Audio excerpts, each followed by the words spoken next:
Hey guys, welcome back to my channel. What if Naruto manifested ability to control zombies' blood and became their king? Movie 1. This city used to be filled with people, enjoying their lives as they communicated with one another. Hey, look at what happened next. A world that is dead. And not just here in Japan, but all over. The virus did this. Destroyed, mutated, and then killed the host in 7 days. But after that, my friends and I call it the changing. After a set number of days with the body being dead, they come back to life. But it doesn't stop there, they infect others. Sick and healthy, young and old. Everyone gets sick, and then they become zombies. But for me, I'm immune. I can't get the virus as I'm already the virus. Oh, I should probably introduce myself.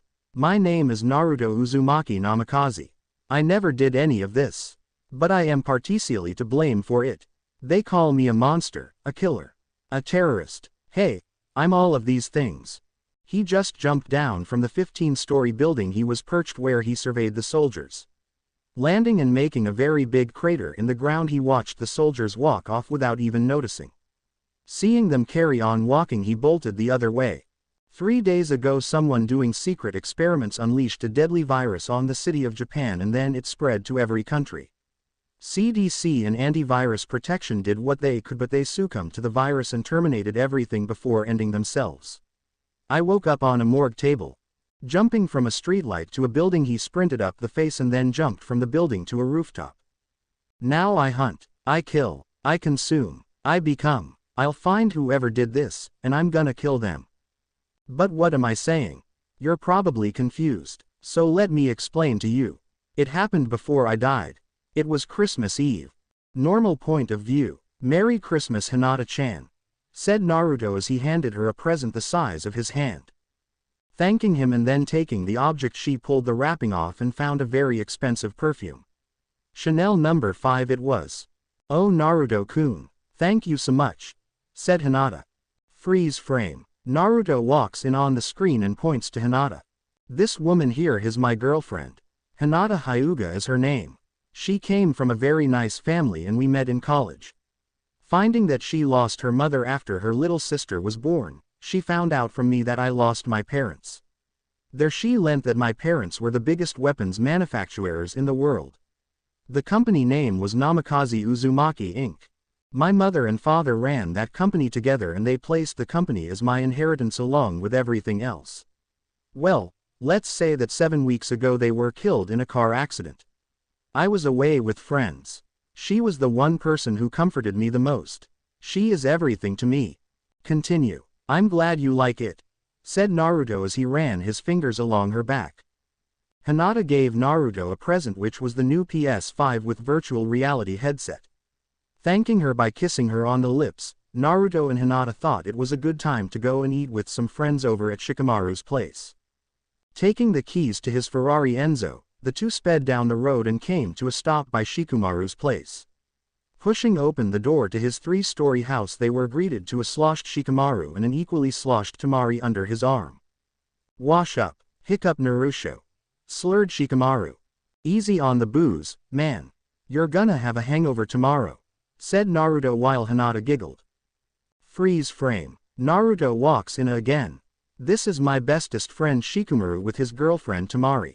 She was an exchange student when Shika and I were in college. Clearly liking the lazy bastard, she came up to me and asked what his favorite thing was. I told her it was shogi. As well, Shika and I were childhood friends and we will always be friends. He too lost his parents and we had each other's backs when that happened. My parents died after his. Continue. Shush. You don't tell USH what to do. Fush off, slurred Tamari. Whatever, said Naruto as the two walked in. Grabbing some beers for himself and Hinata, he bumped into his other friend, rival Sasuke Uchiha. Freeze frame. This is Sasuke Uchiha. He only has his brother when his parents died. His big bro works at Gentech. According to conversations I've had with Itachi, is that they are working on some bio experiment. Apparently it is some type of radiation from a very big object they have in the basement. But I don't give a shit. Sasuke is cocky, arrogant and only cares for himself. Apart from this, he and I have a rivalry, brotherly love. Continue. Sasuke, said Naruto. Uzumaki, said Sasuke as he walked off. What the fuck, said Naruto as he walked off to find Hinata. Handing her the drink, the two toasted their lives and after that they danced the night away. Looking across, Naruto's eyes landed on two girls. One had pink hair tied in two long pig's tails while the other had purple hair that was long that had the thing cut into a V. Freeze frame. These two are my ex-girlfriends. The one with pink hair is Saya and the other is Seiko. After going out for a few years we ended it. Saya's father the Don shat on me for a good 40 minutes and then told me to never set foot in their house again. Talk about harsh. Seiko just took it like a normal person, but after school she wept like never before. Seeing that I'd cause more problems I walked away. Such a coward was I. I feel very bad every time I look at them. Something else you should know. They are in their final year of high school and I'm heading into my second year of college. Continue. Leaving the dance floor and walking outside, Naruto looked at the moon as the bass from the speakers pierced his ears. Sighing as to how a simple sentence could change the way you look at a person, he sat on the balcony and began to think. That was when he heard a thud down below. Looking down he saw Itachi with multiple bullet holes in him. Jumping down carefully, Naruto went to try and help the man. Itachi-san, stay with me, get help, shouted Naruto into the house. But his voice was drowned out by the bass of the music played. Naruto-san, I need you to do something for me, said Itachi as he reached into his pocket and handed an object to Naruto. What is it? Asked Naruto. Something that we've been experimenting on. We called it blacklight. Whatever you do, don't let it get into your body. Or out of the vial for that matter, said Itachi as he died. Looking at the vial in his blood-soaked hand, Naruto found it to be a weird color of red. Something was inside it, but it looked too weird to be organic, most likely a crystal. Pocketing the vial, Naruto got up and went inside to wash his hands. Looking into the mirror he found himself becoming pale. Dizziness soon began to claim him as the room began to spin. Using the walls for support he walked out. Whoever killed Itachi for this must be coming after him soon. Whatever it was, Itachi died for it. Getting back into the fray, Naruto found Hinata with Sakura dancing and took her home to their apartment. Once home he locked the door, stowed the vial in his safe in a hidden room behind his closet. This was just getting out of hand too fast. Getting changed and climbing into bed along with Hinata, Naruto began to think. Could this be linked to why his parents were killed? If so, why? Waking up the next day and getting changed again, Naruto placed the vial into his jacket pocket. He wore a white shirt, blue jeans and some very nice black sneakers. Over his shirt he had a black leather jacket with a design on the back. Walking out of his room he found Hinata watching TV. I'm going out, said Naruto. Have a good day, said Hinata. Naruto walked the busy streets. As he walked he kept looking over his shoulder. The feeling of someone following him was getting on his nerves. And true to his suspicion, someone was following him. Walking across the road and down into the subway, he hid behind a pillar. Peeking his head around he saw 3 guys in black suits and shades. He watched them pull out a pistol each and then scan for him. Pulling his head back he let out a grunt of frustration. He pulled out the vial just a little bit and saw it was still fine. Pushing it back into his pocket he looked again, only to have one of the suits to see him. There, one of them yelled. Bolting from them, Naruto ran as fast as he could, gaining speed of about 60 kilometers per hour. That's over 37 miles h. He was an athlete in high school, one which made international ranking 7. Turning a corner, Naruto found it to be quite populated. Slipping his hands in his pocket he hid in the crowd. Watching the suit stop and scan for him, Naruto hid down. I see him, said one of them. Naruto looked to see one of them crouching down. Getting up and sprinting again, Naruto made sure he knew where to go. But panic took control of his mind and he found himself at a dead end. Turning around he found the suits standing there with their guns out. Hand it over, Mr. Uzumaki Namikaze, and we'll let you live, said one of them.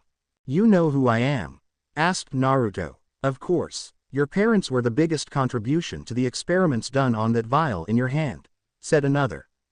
I don't understand, said Naruto. Let me tell you, when the time was right, we had to eliminate the people involved. We had to kill them, said another. Naruto was now seething with rage. His own mother and father were killed because of these guys. Pulling the vial above his head, he brought it down and the thing broke from the force of the impact. Kill him, the one ordered. Emptying their magazines on him, Naruto crashed onto the vial, not knowing what was in it. Was it a virus? Was it something used in weaponry? He'd never know. He would be in heaven or hell soon, so why should he care? Naruto just lay there as his blood spilled out. Whatever was in the vial, it was going to do nothing to him. That little shit, destroying the shot our governments had at creating super soldiers. Bastard, meet your parents in hell, said the one suit as they walked off, but not before putting one final bullet in Naruto's skull. So this is it, huh? I die like this, thought Naruto as he closed his eyes and let death claim him.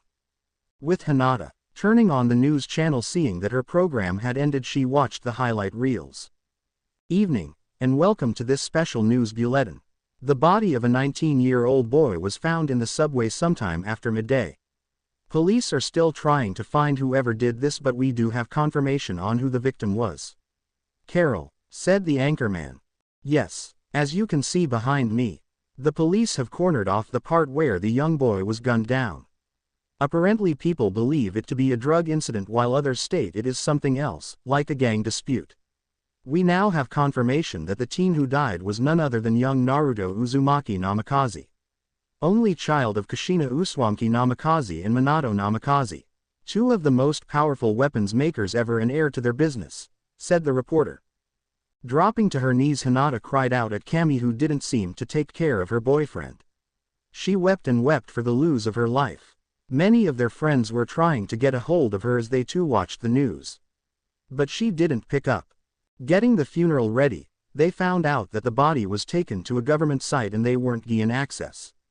Thinking they should have a burial without the body, they did just that. In the morgue, two scientists walked over to the body of Naruto. His shirt was open and he looked as dead can be. Hey, I know this guy. His name is Naruto Uzumaki Namikaze. No other siblings. Father was Minato Namikaze. Mother was Kushina Uzumaki Namikaze, said the one. Whatever, said the other. Heard he was the next in line for his father's company. What a waste, said the one. Heard that too. Billions of dollars just lying there for him, said the other. You think this has anything to do with the rumors we've been hearing regarding head scientist Itachi? Asked the scientist. I don't know, and more importantly I don't want to know. Just give me the 3-inch blade, said the scientist. The other scientist handed the other scientist the blade and watched him go up to the body. Start by going in through the torso, said the scientist. At that moment, Naruto's body breathed in sharply as his body shot up. The two scientists backed away in fear while the one which had the scalpel dropped it to the floor. Get the fuck out, said the one. Flipping the switch to call in help, they sprinted for the door. Naruto, seeing a way out, walked to the door, stumbling over his own feet as he made it outside. Hiding behind a car, he watched as a chopper landed and 3 people got out and then shot the 2 scientists. I've got to get out of here, said Naruto as he looked at the wall. It was at least 50 feet high. How the hell was he going to get out? There, said one of the soldiers. Sprinting faster, Naruto leapt as high as he could and landed on the other side as if he was jumping over a hurdle. That was easy, he said as he looked at the wall. At that moment, his head began to hurt a lot. The area began to shake violently as Naruto began to lose his bearings and what sounded like a static induced scream could be heard. But as the area shook, strange glyphs were seen in his vision. Glyphs he had never seen before. What was going on? Thinking fast, he remembered that Seiko lived on this road, just a few blocks away. Getting into a sprint, he jumped over the gate and ran to Seiko's apartment. As he ran, he found that he wasn't getting tired. Getting to her apartment place, he jumped up and landed on the 3rd floor, knocking on the window. He waited. After 3 minutes, Seiko came to the window and nearly had a heart attack at who she saw. Pushing the window up, she let the ghost get in. Naruto, you were dead, said Seiko. I don't know what happened, said Naruto as he clutched his head again. Dropping to the floor unconscious, he felt his whole world go black. That was when he began to see snippets of something. It looked like a strange object. Something that looked alien. It had a very large base and two spears joining at the top. At that moment he heard a very strange voice. It sounded distorted and a bit of static was heard in the background. While what looked like alien monsters ran and gathered around it while looking to be cheering, or something that resembled it. "Make us whole," screamed the voice. Bolting up as he sharply breathed in air, he clutched his head in pain as the memories of what happened before he died came back to him. Looking around he found himself in Seiko's apartment. It was very simple. A desk with a laptop in the corner, basic kitchen, bedroom, bathroom and a lounge, with him on said couch. "You've finally woken up," came a voice from the doorway behind him. Looking back, Naruto found himself staring at Seiko, who was already in school uniform and her bokken in the sleeve Naruto bought her on their 4th date. It was a simple red color with a strap that ran from the top to the bottom. She liked it very much. "How long was I out?" asked Naruto as he sat up properly, still holding his head. 3 days and 12 hours, replied Seiko. 3 days. I've been out for 3 days, shouted Naruto as he looked at the digital clock in the room. Just below the clock was the date. The 4th of December 2018. Damn it. What happened while I was out? Asked Naruto. We buried your memories and then you suddenly show up at my window. What happened, Naruto? Said Seiko, now sounding like she was demanding something. Does anyone know? Asked Naruto, trying to evade the question. No, but police and other black ops units have placed a lookout warning. They say a man dressed like you broke into the local morgue and stole the body of Naruto, said Seiko, clearly falling for it. It worked. Have you told the gang? Asked Naruto. No, replied Seiko. Thank you, and I'm sorry for what I did to you and Saya, said Naruto. Just know that I can't protect you for long. Black ops are patrolling the streets and searching the buildings. And another thing, we hoped you would come back to us, said Seiko as she walked out, leaving Naruto with those words. After the door locked, Naruto got up and found his body was a sickly pale color. Was it possible that the vial did this to him? No, it wasn't, but then the thought of when he got shot multiple times hit him. Lifting up his shirt slowly, he found there were no bullet holes, and no bullet holes on his shirt. What the hell was going on? Was it possible that he was dead? Checking to find his pulse, Naruto found that he had a pulse, but it wasn't the pulse of his heartbeat. He learned enough biology from high school to know the rhythm of a heartbeat. But this was an entirely different pulse. Was this something to do with that vial? Deciding to not think about it any longer, Naruto made his way to the bathroom. It was all white, something he found the case with every bathroom. Getting undressed, he ran the water, only to find that he couldn't feel the water on his skin. Things were getting very weird. Stepping out the shower, he grabbed the tap and pulled the knob. Having trouble in the past with the taps in Seiko's apartment, he put in a small bit of effort.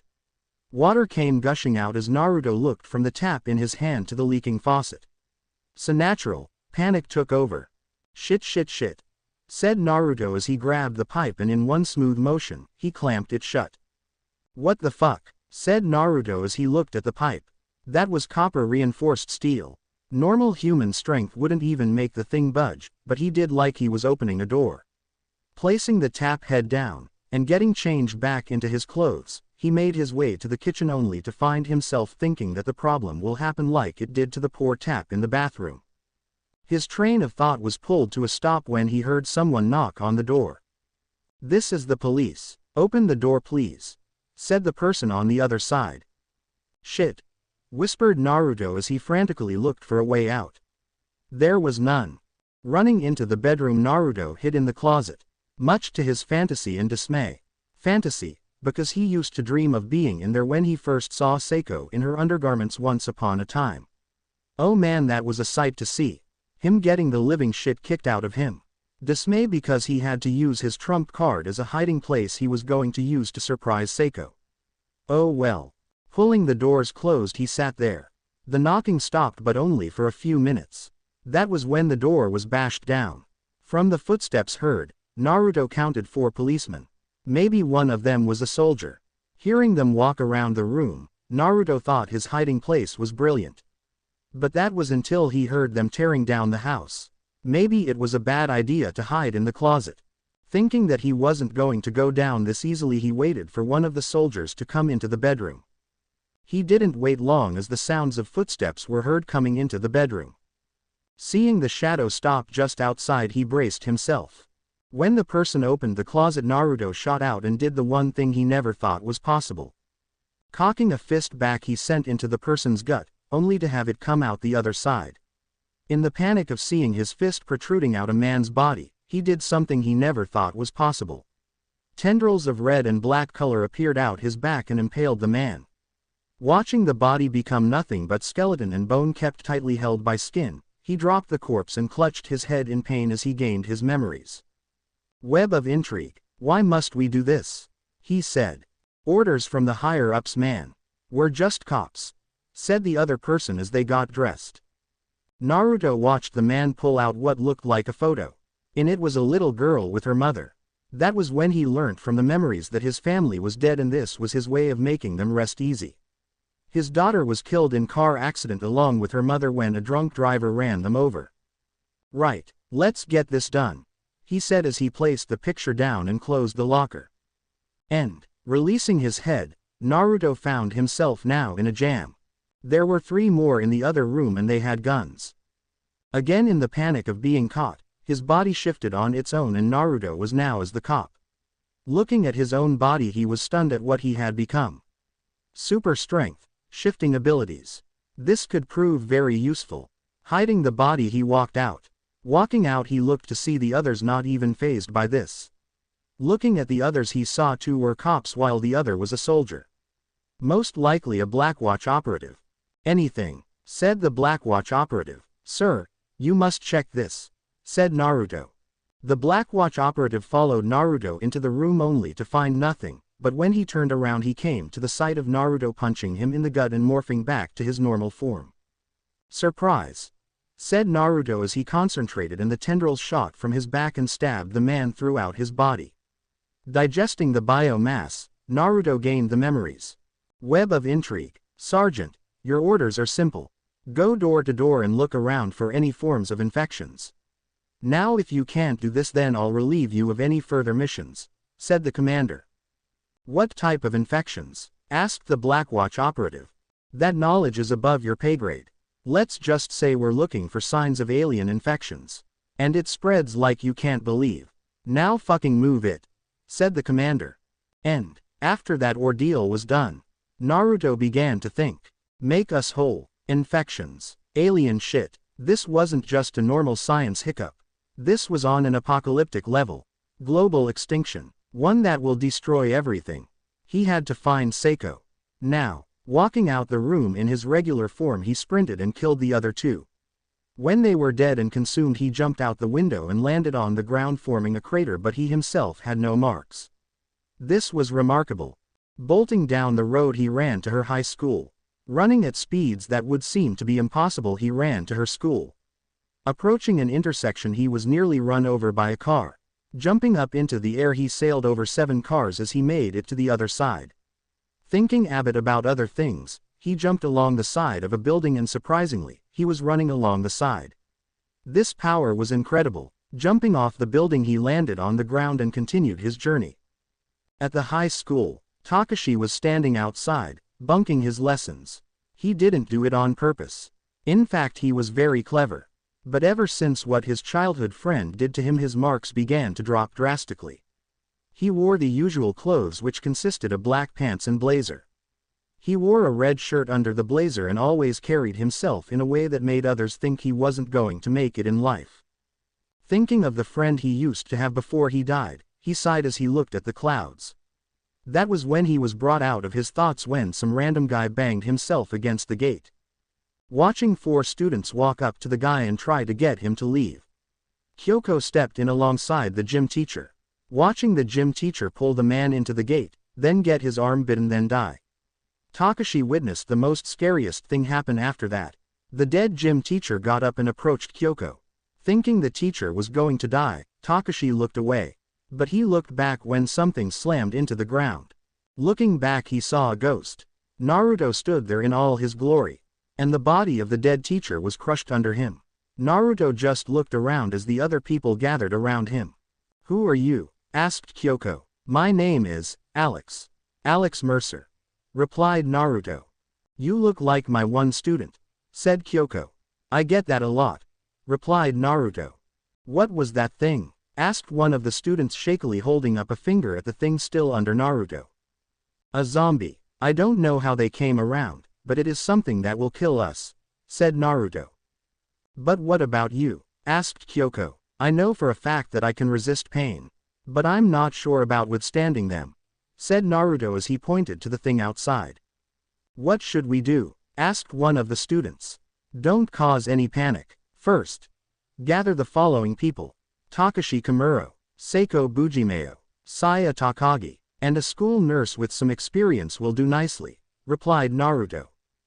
Just as Kyoko was going into the school, the intercom went off. From the sounds of it, the principal was scared, and after what he had to say, he was killed by them. "Okay, new plan. You, stay with me. You four, gather as many people who you think will be assets," said Naruto.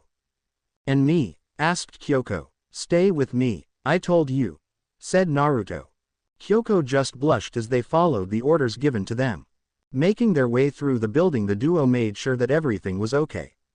But as they turned a corner, a zombie bit Naruto on the arm. Feeling the teeth sink into flesh, he kicked the thing off him, which sent him into the lockers and killed him instantly. Kyoko looked at the teen at what he just did. Normally that kick would be impossible, but then she gasped at another thing she noticed: there was no blood coming out the wound. Instead she saw what looked like red and black tendrils swishing around as they covered the teen's arms, creating a vortex of swirling tendrils around his arms. Naruto felt the virus enter his body and begin to affect him. But then he felt his own body turn the virus strain into something else. His arms soon began to pulse with tendrils as they shifted to become something else. When the rippling tendrils stopped, Naruto stood there as he looked at his arms. Tendrils covered his arms from the shoulder to the finger. But instead of 5 fingers, he had 4 long blades as fingers. The thumb blade was slightly shorter than the others and was opposable. He had unlocked the claws. Think of Heller's fully upgraded claws from Prototype 2. Letting the new power have its share of fun, he sliced them in half like they were made of soft butter, as the two made their way along the corridor. Zombies ran to them, but Naruto sliced them down the middle. Turning a corner, Kyoko told him that the school nurse was in the room at the end. But there were several zombies in the way. Naruto just bolted to them and mowed them down in one smooth move. On the other side was a woman with sun-kissed blonde hair much like his and a very voluptuous figure. Directly next to her was Seiko, the woman he was after. "Naruto, what are you doing here?" said Seiko. "Naruto," said the other two in confusion. "Shit, can we talk about this later?" asked Naruto as he looked outside to see if there were any more zombies. "But how?" asked the nurse. "What the hell happened to your arms?" asked Seiko with a mix between fascination and horror. "We'll talk about it later," said Naruto, now getting irritated. With them thinking it was best to leave things unsaid until the moment was right, they pushed forward with Naruto. Shizuka was a little scared of the fact that Naruto had claws for hands, but she thought it was a little more better than to be bitten and turned into a zombie. "Can't be fussy in this situation now, can you?" As the group pushed further, Naruto spotted 2 girls. One was being chomped while the other was backing away from the approaching horde. Jumping into the air and sailing over their heads, Naruto sliced down with his claws and killed the zombies. After saving her, Naruto made her fall in line and they continued moving. Reaching some classrooms, the others chose to go inside and catch their breath. Naruto stood guard by the door. As he stood there, Kyoko approached him. "Are you really Naruto Uzumaki Namikaze?" she asked. "Yes and no," said Naruto. "What do you mean by yes and no?"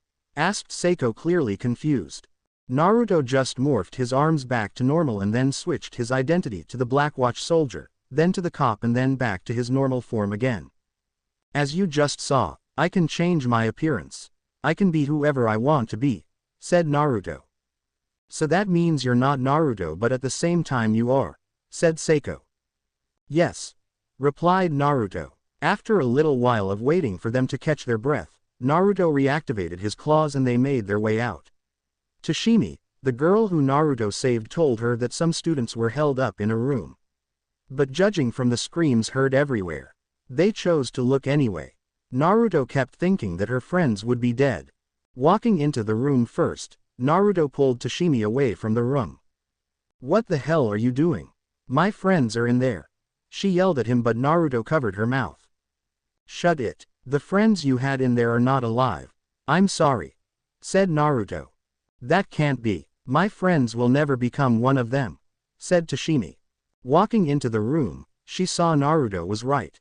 Blood coated the walls, guts littered the floor as the rotting corpses of her friends lay there with horrified faces plastered on them. While 3 zombies fed on their insides. So Naruto killed them in one fell swoop.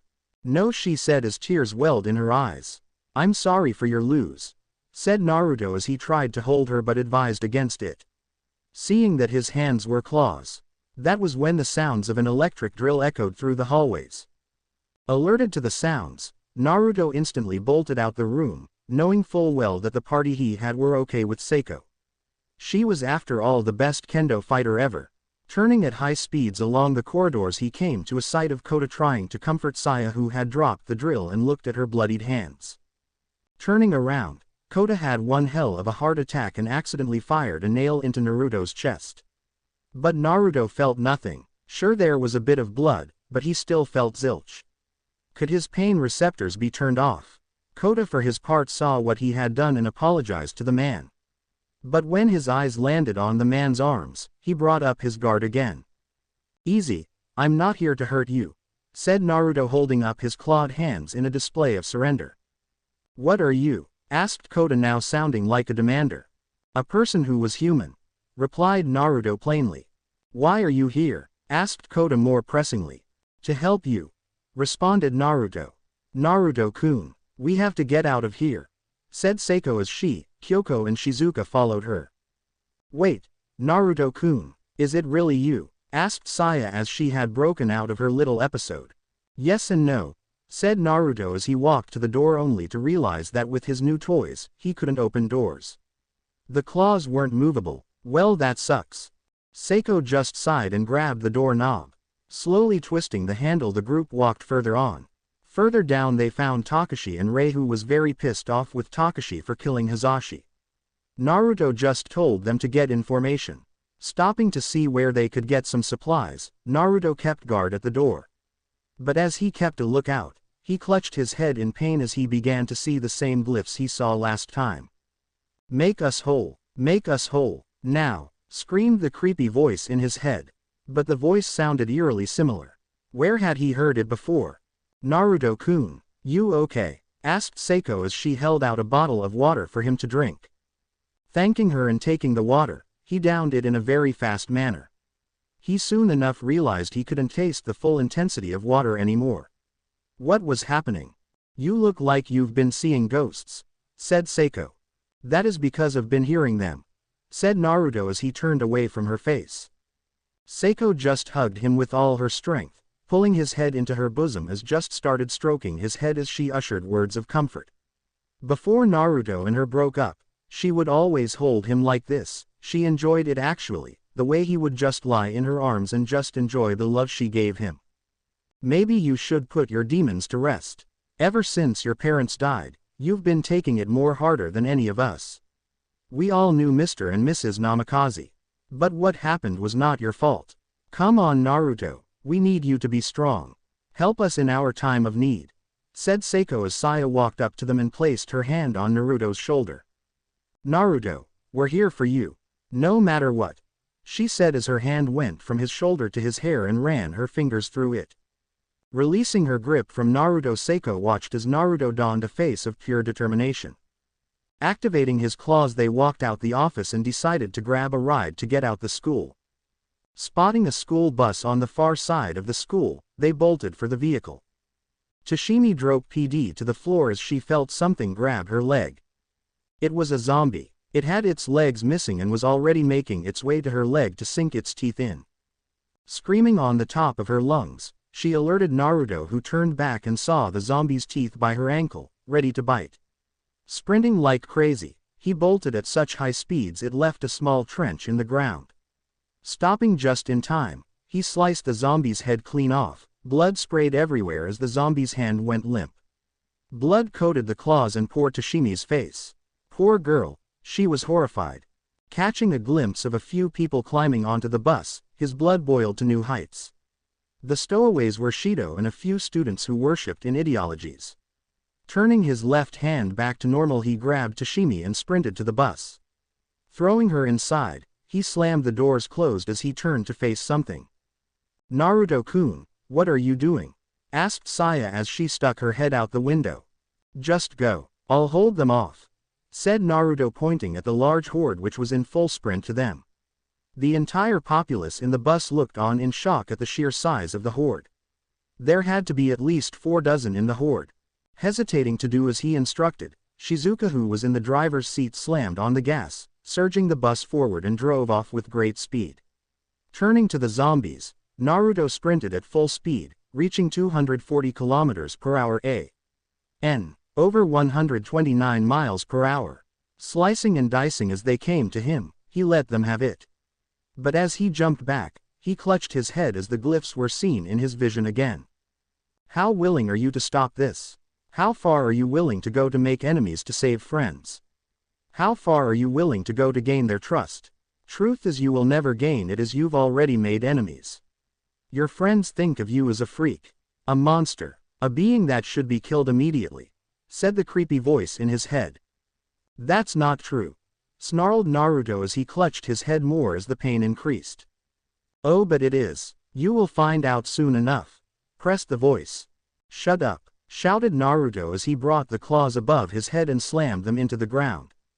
All around Naruto, large spikes the size of a 2-story building shot out the ground, impaling every zombie around Naruto and in a 7-meter radius, perhaps even further. By the time Naruto came to, he looked around in absolute shock and horror. Every zombie that was massing around him were now laying dead before him. Pulling his claws out the ground, he watched as they fell to the ground with a very big hole in their chest. Getting up and not knowing what he just did, he broke into a full sprint to catch up to the bus that left a few minutes ago. In the bus, my fellow followers, let us rejoice in the knowledge that one of our own has sacrificed himself for the greater well-being of us. He did this knowing that Shido was there for him all the way, said Shido, with his followers looking at him with stars in their eyes at how he was so amazing. "More like trying to get away from your fucking stench," mumbled Saya as she looked out the window, clearly not liking what that stupid fuck was spitting out his mouth. "Do you think Naruto will be okay?" asked Kyoko as she looked at Seiko, who was standing up along with Takashi. "I hope he is," said Takashi, agreeing with Kyoko. "He'll be fine. After all, he is now something else," said Seiko, making the others look at her wide-eyed. "What do you mean by something else?" asked Kota, having his interests piqued. Before Seiko could answer, the sound of Saya gasping in absolute shock pierced the air in the bus, alerting everyone, including the Shido cult. "Saya-san, what is it?" asked Rei as she looked at Saya, who was looking out the window and pointing at something. Or more like someone. Following her finger, they too gasped in absolute shock. Running right next to the bus, going at the same speed as the bus, which was traveling at 160 kilometers per hour. (a.n. over 99 miles h. He looked to be more holding back with his speed than actually staying with the bus. How can he be still alive? More importantly, he can't stay with us. For a human, that is impossible, said Shido, clearly scared shitless at what he was seeing. Then it's a good thing he isn't human, said Seiko, smiling, making Shido look at her with a confused look. What do you mean? Asked one of the lesser knowledge-inclined idiots. Look closely. Tell me what you see, said Seiko, smiling more. Looking closer, apart from Shizuka, who was concentrating on the road, they all took a gasp in shock at what they were seeing. Shido was the one who spoke first. There is no way he can have claws for hands. What is he? Asked Shido, clearly upset that this person has such power. I don't know. They say he transcended death itself, said Seiko, thinking it was a brilliant bluff to make Shido more uneasy. I call bullshit, called another of the Shido cult. That was when Naruto began to slow down as the bus came to a stop, but something went wrong. The brakes failed to engage and was going straight for a collision with the truck in front. Seeing this happen, Naruto morphed his hands back to their original state and sprinted to be in front of the bus. Slamming his feet into the ground, making small craters, and stopping a few feet away, he shot his hands out in front of him and waited for the bus to come. And when it did, it hit him square in the hands, breaking them from the wrist. They were useless now, but after a few inches of struggling, he managed to stop the bus. Sighing in happiness at what he did, he walked over to the door and Kyoko opened it for him. Just before any of them could say one thing, they all noticed the blood dripping from his wrists and the limp hands that hung at his sides. This horrified Seiko to extreme measures. "Oh well, let's leave him and he can say that he was in my presence before he died," said Shido, getting applauses from his group. This only made Naruto chuckle and then burst into full-blown laughter. "Me, be in your benevolent presence. I'd rather take Satan on a date more than your ugly ass, as he has more charisma than your ugly ass," shot Naruto as they watched tendrils swirl around his injured hands and repair them. When the swirling stopped, there was no blood, no form of damaged skin, and on top of that the small pieces of shredded clothes were back in place. "But how?" asked Kota, getting up from his seat holding his makeshift gun. "I honestly don't know that myself. I think it has something to do with what Itachi-san had in that vial," said Naruto as he looked at Seiko, who just smiled to him. "What are you?" asked Rei, looking at the man before her. Good question. I know that I woke up as Naruto, but now that I'm this, whatever it is, I need to find answers," said Naruto. "Hey, we should find a place to crash, it's getting dark soon," said Kota, making Naruto and Seiko widen their eyes in shock. "So what?" asked a student. "You don't understand, dumb fuck, do you? So I'll spell it out for you. Our abilities will be tested to the limit when night comes around," said Seiko, with both Naruto and Kota nodding their heads in agreement. Hearing from Shizuka that a friend's apartment was close by, they decided to go there and crash for the night. Naruto took first watch while the girls enjoyed a nice hot bath. Both Kota and Takashi had managed to pry open a locker that was stashed with weapons. Naruto just gazed from his position by the gate as he looked out to the city that was now turned into a hellhole. Sometimes he thought that maybe this was his fault. "Naruto-kun, you okay?" asked Saya as she walked up to him. She decided to go for a bath later as she wanted to understand why Naruto was still alive. So she asked and she got her answer. To say she was shocked would be like saying the moon was made of cheese. Her entire world of how everything was good was destroyed right before her eyes. "So what are you going to do?" she asked as she placed her hand on his shoulder. "I don't know. The only thing I can think of right now is, fuck, I forgot about Hinata-chan. She should be in my apartment still mourning my death," said Naruto as his mind became a haze of what he didn't do when he woke up. Naruto, I think that may not be a good idea," said Saya very quickly. But her protest fell on deaf ears. When Naruto sets his mind to something, he doesn't quit. He was just like his mother when it came to that. Jumping over the gate, he sprinted to the apartment he and Hinata shared when he was still alive. The only thing he could picture in his mind was wanting to hold her again. He felt the old fire he had put out with Seiko and Saya beginning to reignite, but he couldn't just leave his girlfriend alone like this. He knew for a fact that he'd get an earful when he opened the door. The sounds of the dead echoed through the world. Screams filled the buildings and streets as living became undead. Or some became the monsters and had a feast on the corpses. Brr for Naruto, he didn't care about any of this. He just wanted to hold Hinata again. Before he shot off like that, he heard Saya mention something that he couldn't go and see her. But he had to. He wanted to hold her again, to hear her voice again. To feel her against his body one more time. Jumping into the air and sailing over a horde of zombies, landing on the side of a building and sprinted up the face. Jumping onto the top, he surveyed his surroundings. Thank goodness he was adept in geography. Finding their apartment easily, he shot to the direction. Arriving there, he found so many zombies amassing to the area. Must be some stragglers. He remembered seeing a perimeter being erected. They must be trying to seal off major areas for protection. Bringing out his claws, he tore them to shreds. He wasn't going to let anyone hurt his precious Hinata. Even if he were to give himself over to the other side. Walking into the elevator, he pressed the top floor button and waited with his arms crossed. It would have been a peaceful trip up if he didn't have another episode. He clutched his head in pain as the glyphs spun around in his vision. That was when the lights in the elevator dimmed and he saw what looked like glowing specters on his left side. Turning to see what it was, his eyes widened at who it was. Long flowing red hair, beautiful purple eyes, and a very shapely figure on her. Her green dress she always wore was shredded beyond anything he had ever seen. But then her clothes then shifted to where they were full of blood.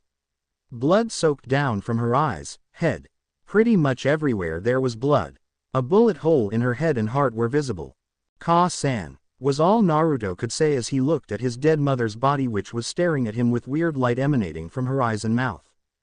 Kushina did nothing but look at him. The song Twinkle Twinkle was heard in the background. Slowly she made her way to her son and placed a hand on his face. "Make us whole," she screeched, making Naruto cover his ears in pain from the high pitch. And just like that, the feeling stopped. The lights were okay, the creepy song wasn't heard anymore, the glyphs were no longer visible, and he was no longer in pain. He had to ask someone who knew this to take a look at him. Shouting at the wall while letting go of his head, he watched the lights switch on for the top floor. The doors opened and he walked the hallways. Flashbacks displayed out before him of when he and Hinata first got their new apartment. The neighbors welcoming them to their new apartment. The simple gestures and such. Getting to his door, he reached for the handle only to hear something on the other side. "It doesn't make any sense. Why didn't that asshole give you the banking details?" Came a voice that Naruto knew all too well. It was Sasuke's voice. His rage boiled deep inside him. Why was Sasuke in his apartment? Naruto had his suspicions as to what was going on. But could it be? Was Sasuke being manipulative? He said he doesn't want to take over the company just yet. But even if the company liquidated, we'd lived like royalty. "You and me, Sasuke-kun," said the voice Naruto was dreading to hear on the other side of the door. "I'll have some of my friends look through the databases and see what else we can uncover about the account," said Sasuke. "That would be great. When this whole apocalypse has blown over, you and I could have a family together. I mean, after all," she trailed off, making Naruto's eyes widen at what the hidden meaning was. "Why? You mean began Sasuke, sounding happy. "Yes, you're going to be a father. Congratulations, Sasuke-kun, you're a daddy," said Hinata, sounding like she was all happy and excited about being a mother. "But how were you able to hide it from the Dobi?" questioned Sasuke. "Please, I can hide anything from that stupid ass. He didn't even ask why I snuck out every night. Guess he thought I'd always love him. He's so pathetic. Had him wrapped around my finger and played him like a harp," said Hinata. "I love it when you talk dirty," growled Sasuke as the sounds of someone taking off their clothes was heard along with a fly being unzipped. For 1 minute of absolute silence, the sounds of moans and groans echoed through the apartment, as Hinata spoke dirty to Sasuke as he drove himself into her like there was no tomorrow. For his part, Naruto was really glad he didn't have thermal vision, or X-ray vision for that matter. Because he just felt sick to the bone. His heart was ripped out his chest, his body shook with depression as tears flowed down his face. His own girlfriend had been sneaking out just to fuck Sasuke. And now he finds out that she is pregnant with his child. And on top of that, she was also planning on stealing all his money from his account. Shooting in a blast of speed, tears now dropping in full force, he smashed through the window in the hallway and sailed to the rooftop of the building adjacent to the one he was on. He just didn't want to think anymore. He didn't want to even know why she did it. Well, he wanted to a little, but not from her mouth. Jumping down and into the crowd of people who had been secured by Blackwatch, he ran away to where his friends were being on the other side of the perimeter. Getting to the perimeter, he jumped onto a building and ran to his friends. "You see, I told you, you're nothing to them. You will and never will be something to them. They only see you for your failures. Your worries, everything they do was to try and push you away," said the voice he recognized as his mother's voice but more creepified.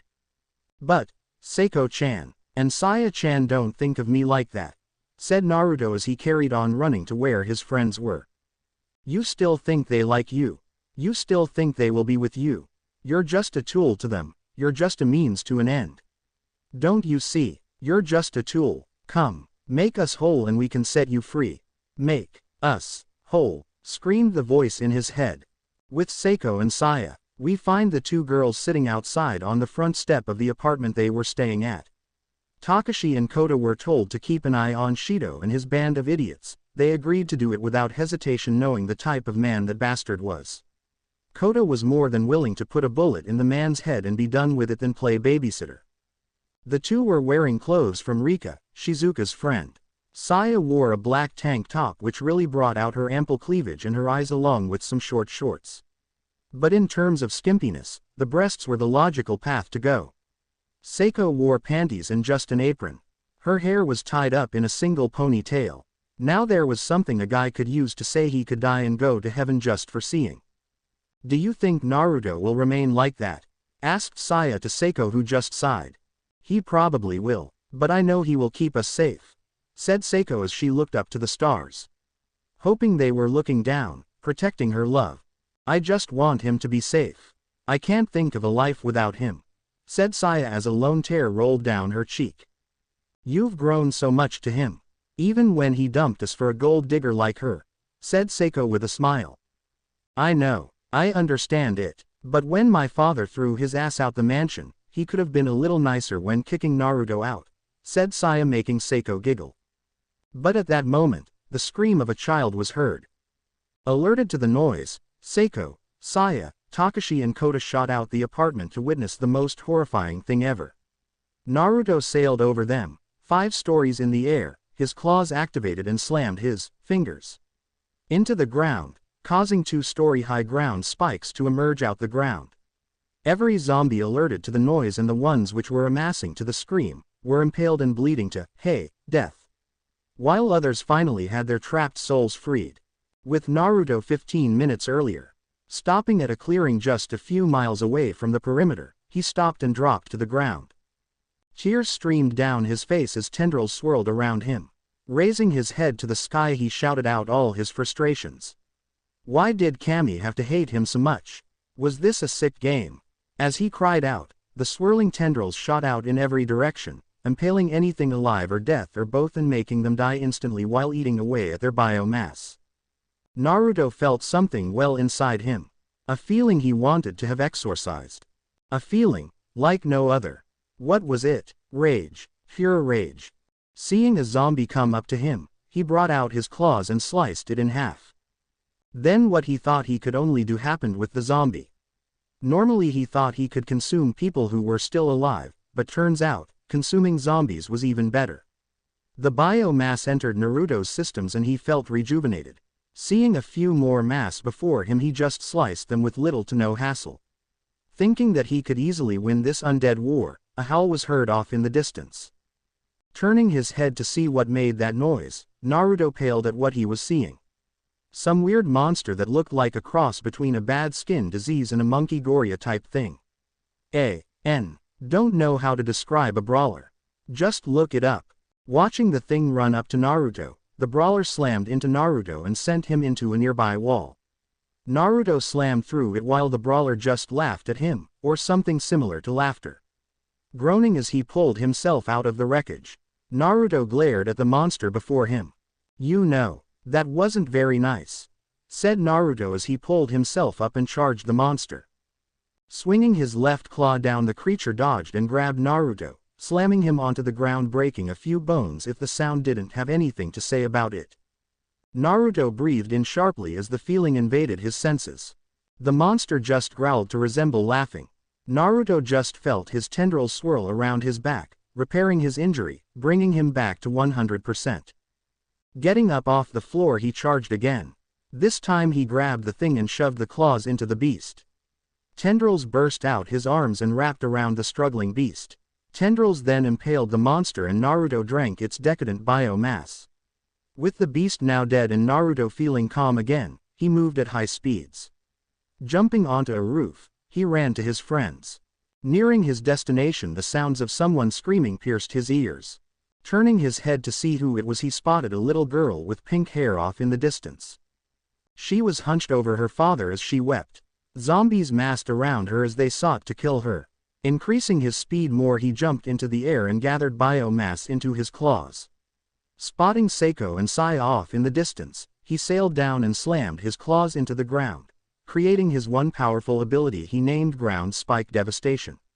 His claws dug into the ground and his desired reaction happened before them. The ground spikes shot out the ground and impaled them all, killing them and setting the trapped souls free from their eternal suffering. Now, pulling his claws out the ground, causing the spikes to retreat back into the ground, he turned to the little girl who was crying out to her past father, shifting his claws back to normal.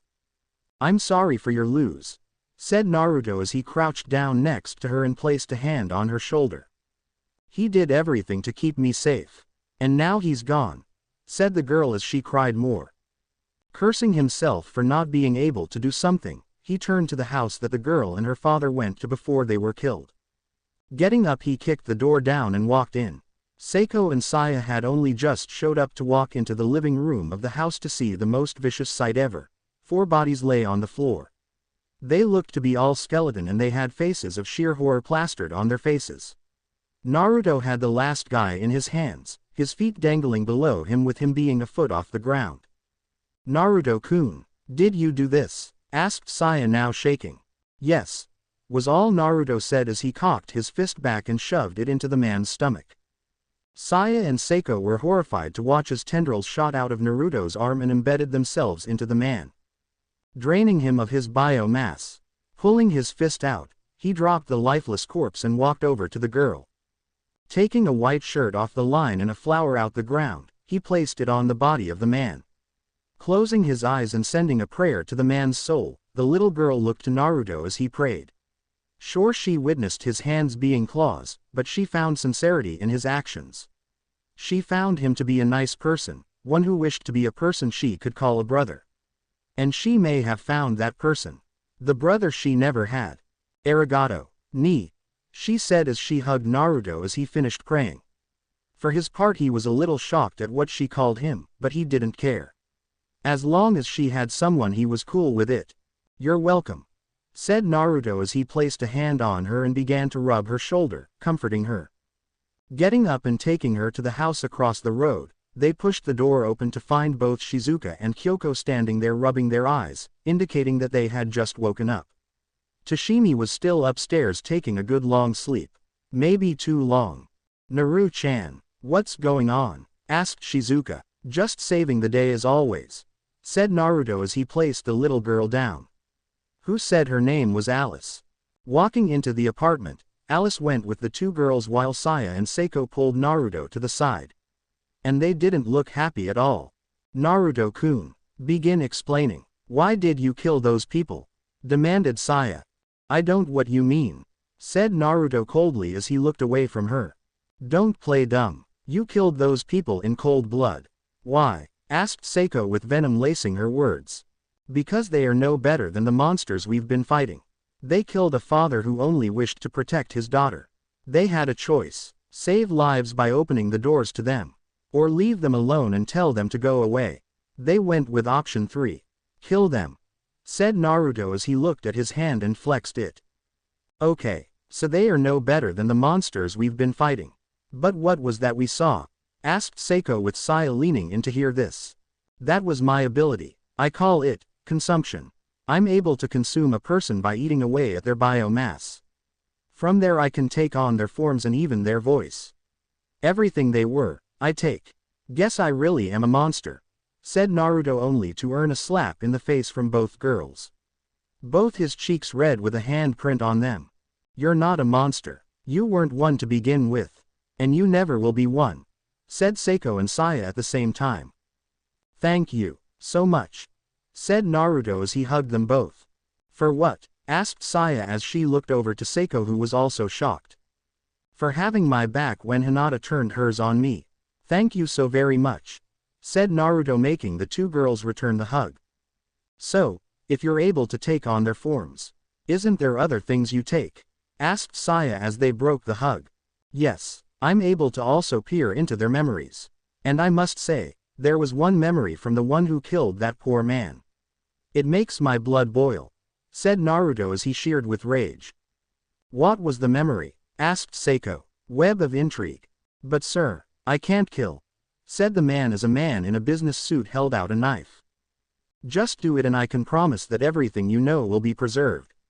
You won't have to worry about anything. You will even have a place in the new world if you want to, said the man in the business suit. Of course, Ikairu Shido, said the man.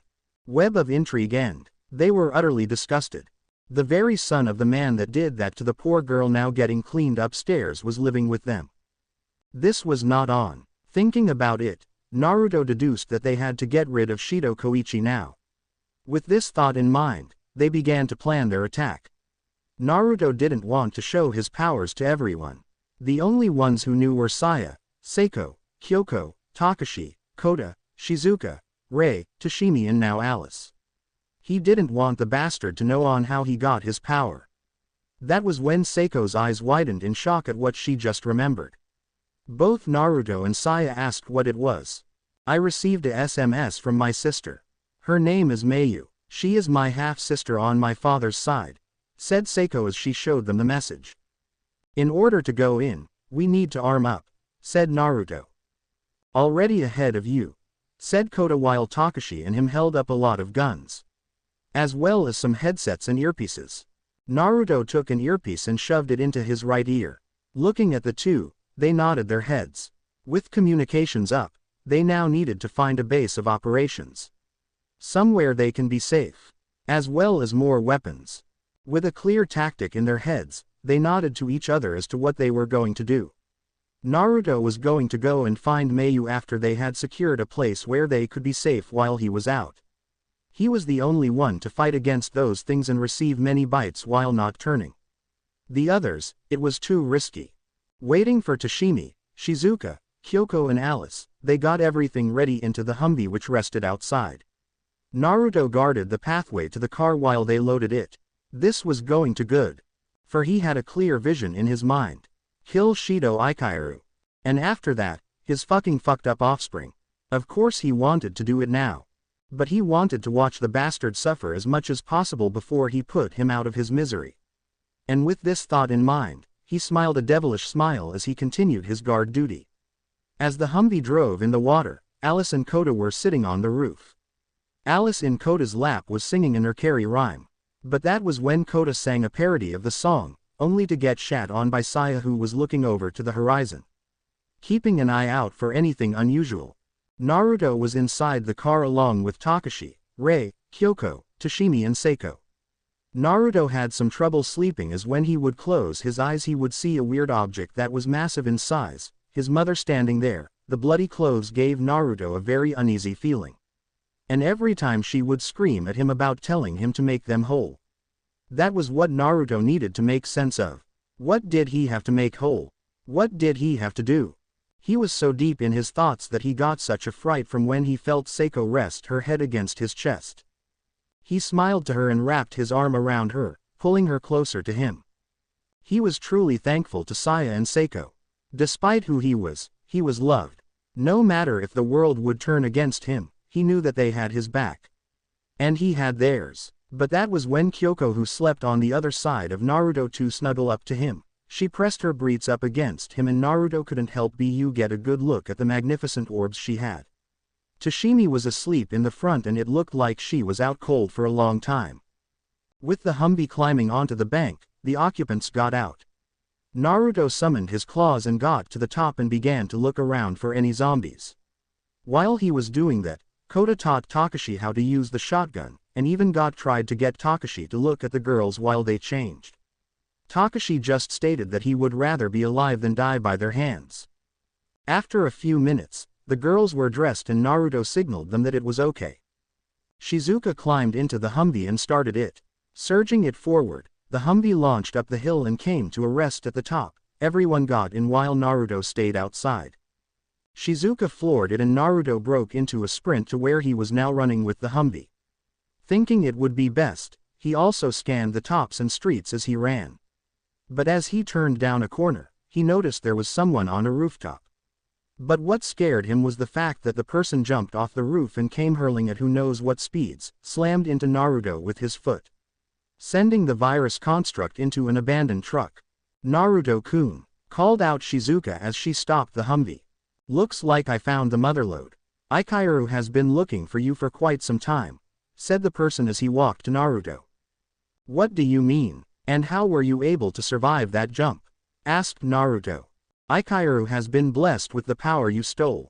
That power belongs to him, not you. And how I survived that is a simple reason, said the man as his arms shifted to resemble hammers. Heller's fully upgraded hammer fist. You're like me? Asked Naruto as he activated his claws. Yes, I wouldn't bother learning my name if I were you. It doesn't matter in the end. I'm going to consume you, and then your friends, said the man as he looked at Shizuka and licked his lips, then did the same to the others. Twisted motherfucker, shouted Naruto as he charged and sliced only to get hit in the face by a hammer fist, sending him into a building wall. Or maybe 4. They were also brick as well, making the impact even more painful. Naruto-kun, shouted Saya from her post on top of the car. Rog, shouted Naruto as he launched himself at the man, sending his claws forward. He impaled him through the stomach, but he was grabbed and thrown into another truck, this time making it explode. Are you even trying? Asked the man, chuckling to himself as he watched the truck burn. Thinking that was the end of it, he made his way to the Humvee, shaking his hammer fist as he walked to the car and licking his lips, thinking that they would make a delicious snack. Shizuka-san, now would be a good time to step on it, said Kyoko, getting worried about this situation. I'm trying but the fucking thing won't start, said Shizuka as she tried to bring the car to life. Just as the man got the door where Takashi was sitting, a voice sounded. Step away from that car, came the voice. Everyone gathered turned to the burning truck. To their horror, Naruto walked out of it, his body burning, tendrils swirling around in a violent manner, his eyes ablazed with hatred and his claws glowed a fiery red from the heat. It looked like a scene taken from a movie where the hero just refuses to die, even after being through so much. Tough son of a bitch. I'll give you that, but you just won't stay down, won't you? Shouted the man as he charged forward along with Naruto doing the same. Swinging his own fist, Naruto ducked under it and grabbed the man, throwing down along with him by the Humvee as he then proceeded to attack the man. Get moving, shouted Naruto as he continued to maim this bastard. With that said, the Humvee finally roared to life and Shizuka hit the gas. The Humvee shot forward, leaving Naruto and the other one like him to hash it out. Letting your friends go while you stay to deal with me. Noble, but stupid, said the man. What the fuck do you mean? Asked Naruto as he was pushed off the man. This world is our playground. We are the next stage in human evolution. We are the final stage. Join us, and we can begin a new world, where we are gods, and the people are our toys, said the man. I'd rather burn in hell than join that type of ideology, snapped Naruto. Pity, we could have used someone with your talents. Oh well, said the man as he charged forward. Clashing into each other, Naruto grabbed the man's one arm and threw him into the air. Jumping to match the height, Naruto grabbed his body, his head facing downwards, and locked him in place. Can't we speak about this? Look, I was just kidding that I will eat your friends. Please, let me join you, he said, sounding desperate that he didn't want to die. Sorry, can't do that, said Naruto as he made contact with the ground. The man's face came in contact and his head was crushed to oblivion. Bringing out his tendrils, he embedded them into the man and consumed him entirely. With the biomass now his, Naruto writhed in pain as his arms felt more heavier. Dropping to the floor as the weight got too much, he watched as the tendrils shifted at his arms, watching them take on the form of a new weapon. The same weapons that Creep had. The hammer fist. Clutching his head, he screamed in pain as he witnessed the memories the man had. Web of intrigue. Now that I have made you like me, I want you to go and find me the last piece to turn myself into a god, said Ikairu as he sat on what looked like a throne in a museum. I am honored to fight with you, and even die for you.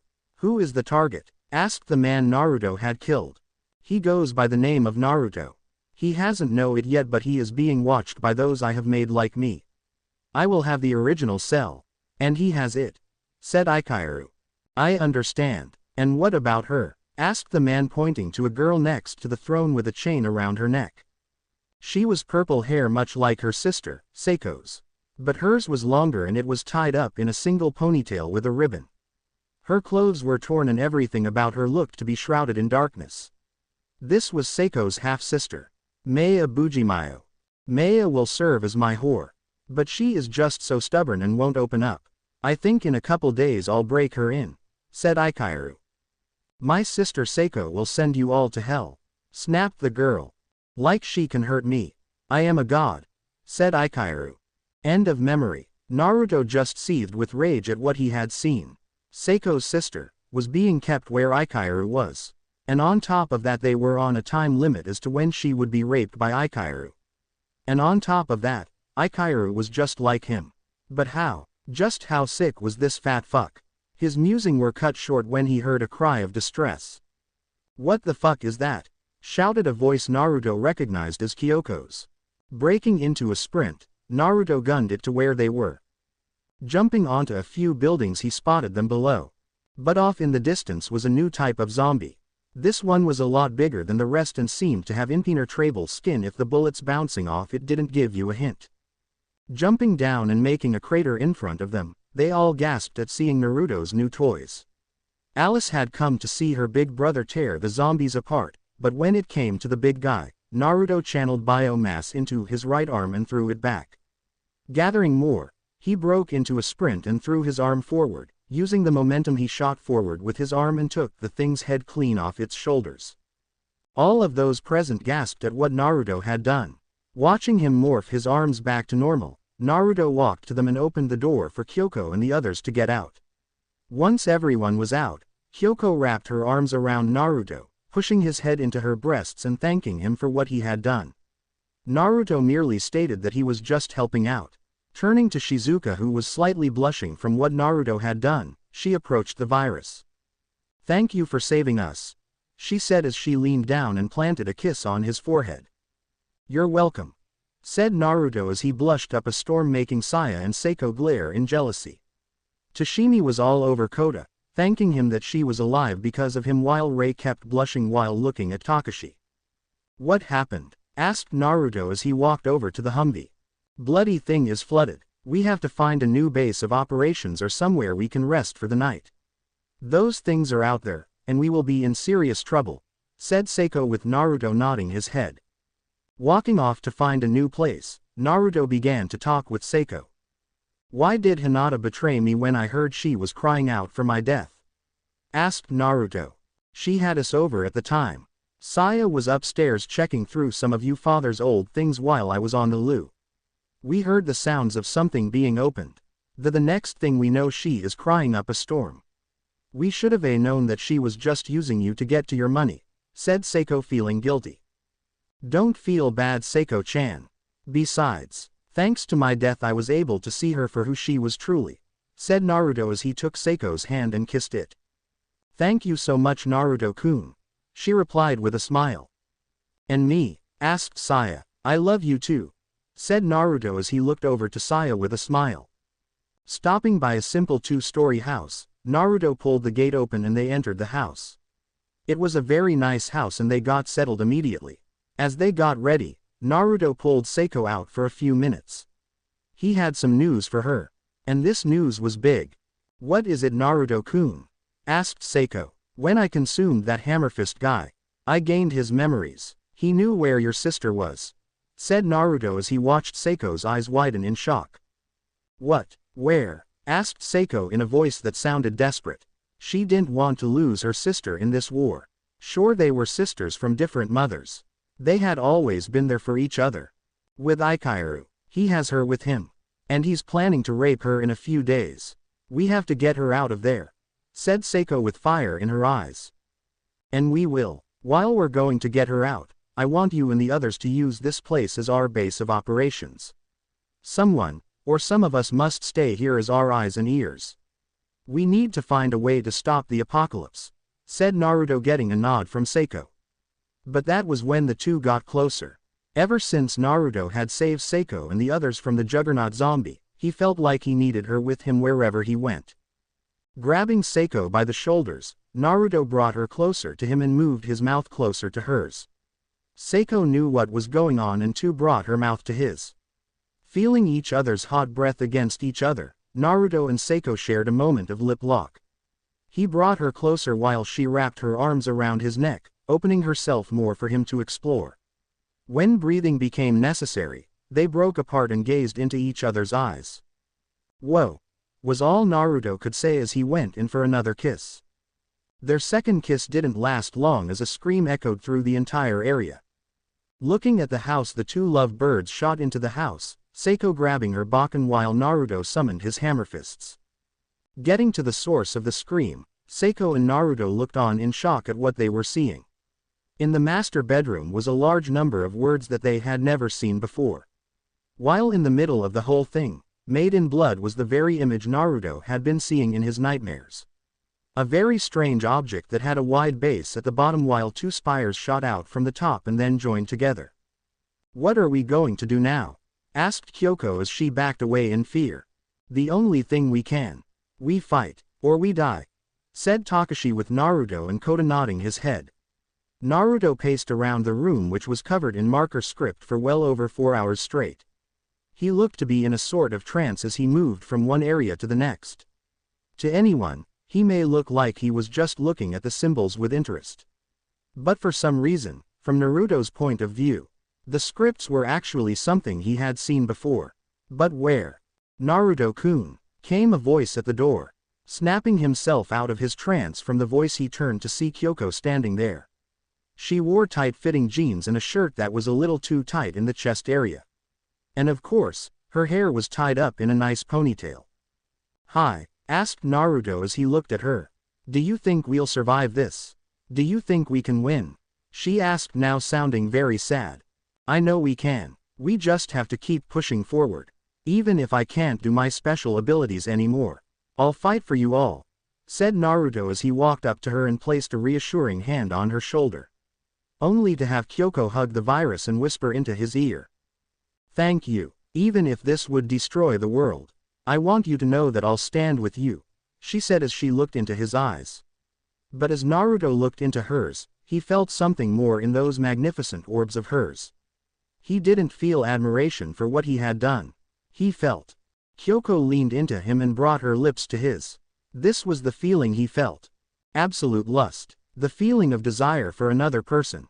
He didn't even realize he had made such an impression on Kyoko. He had literally made her fall in love with him.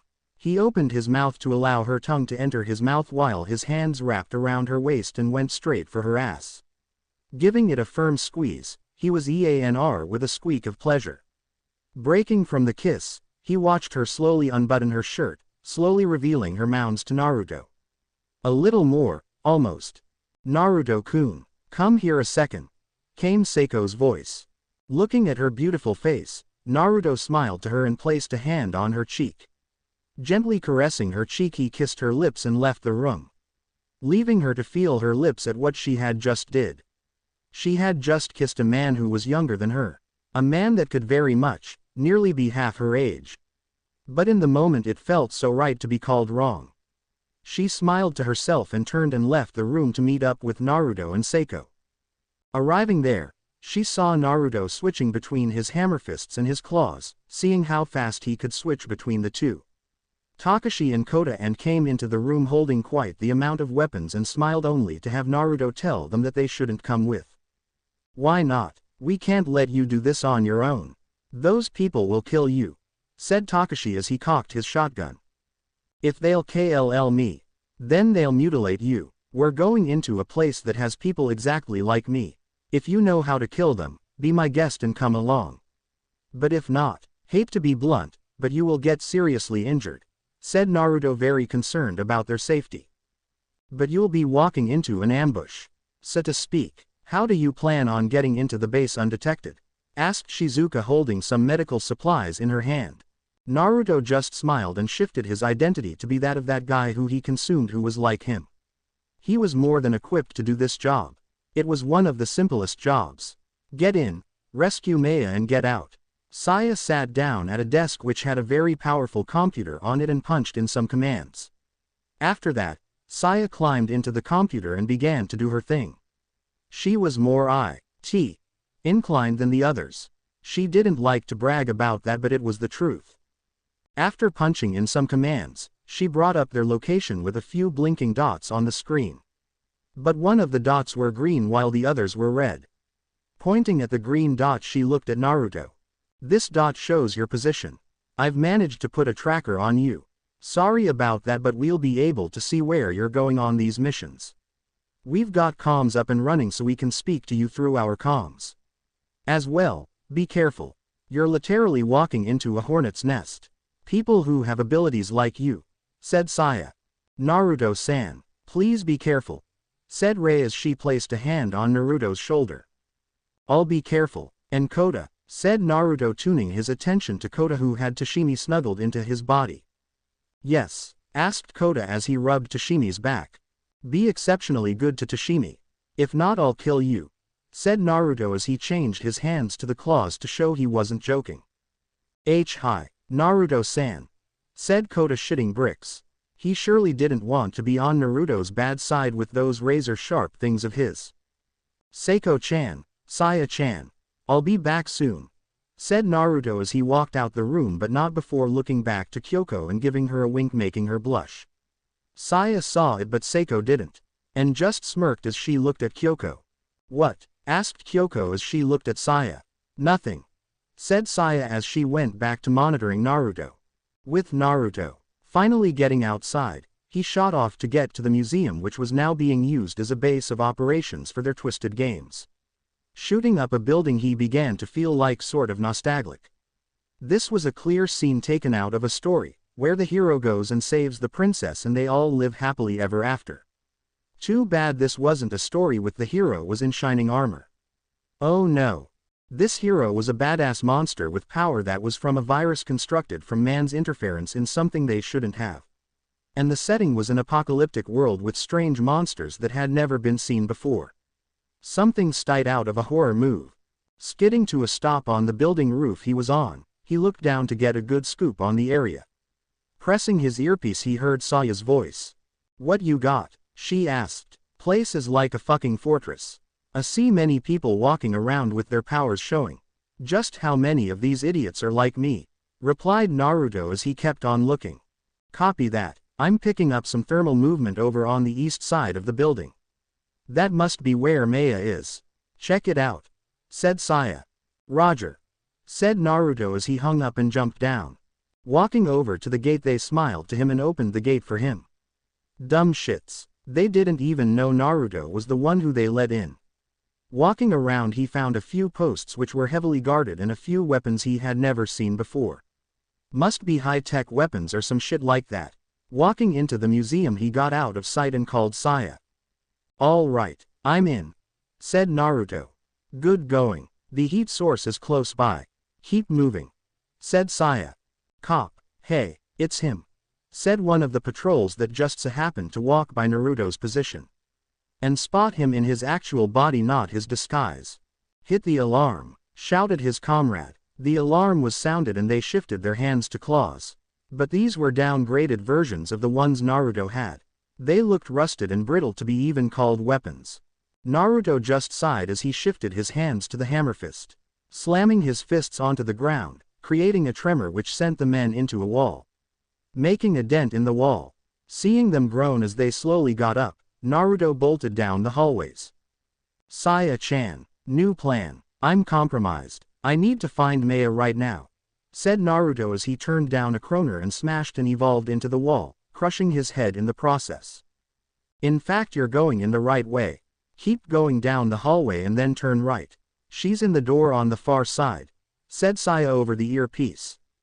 Got it, said Naruto as he zipped past a few of the evolved, only to come to a skidding halt when he turned down the one hallway, leading to his destination. Seeing a few evolved closing in on all sides, he felt his body heat up to a heat that was like the sun itself was now living inside his chest, burning his insides to nearly 1000 degrees Celsius.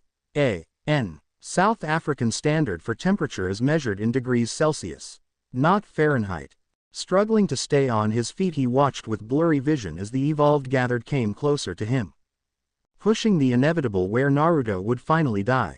But as they got more closer, Naruto did the most unbelievable thing ever. Slamming his hands on the ground, creating a shockwave that launched everyone gathered around him into the air, and then the most incredible thing happened.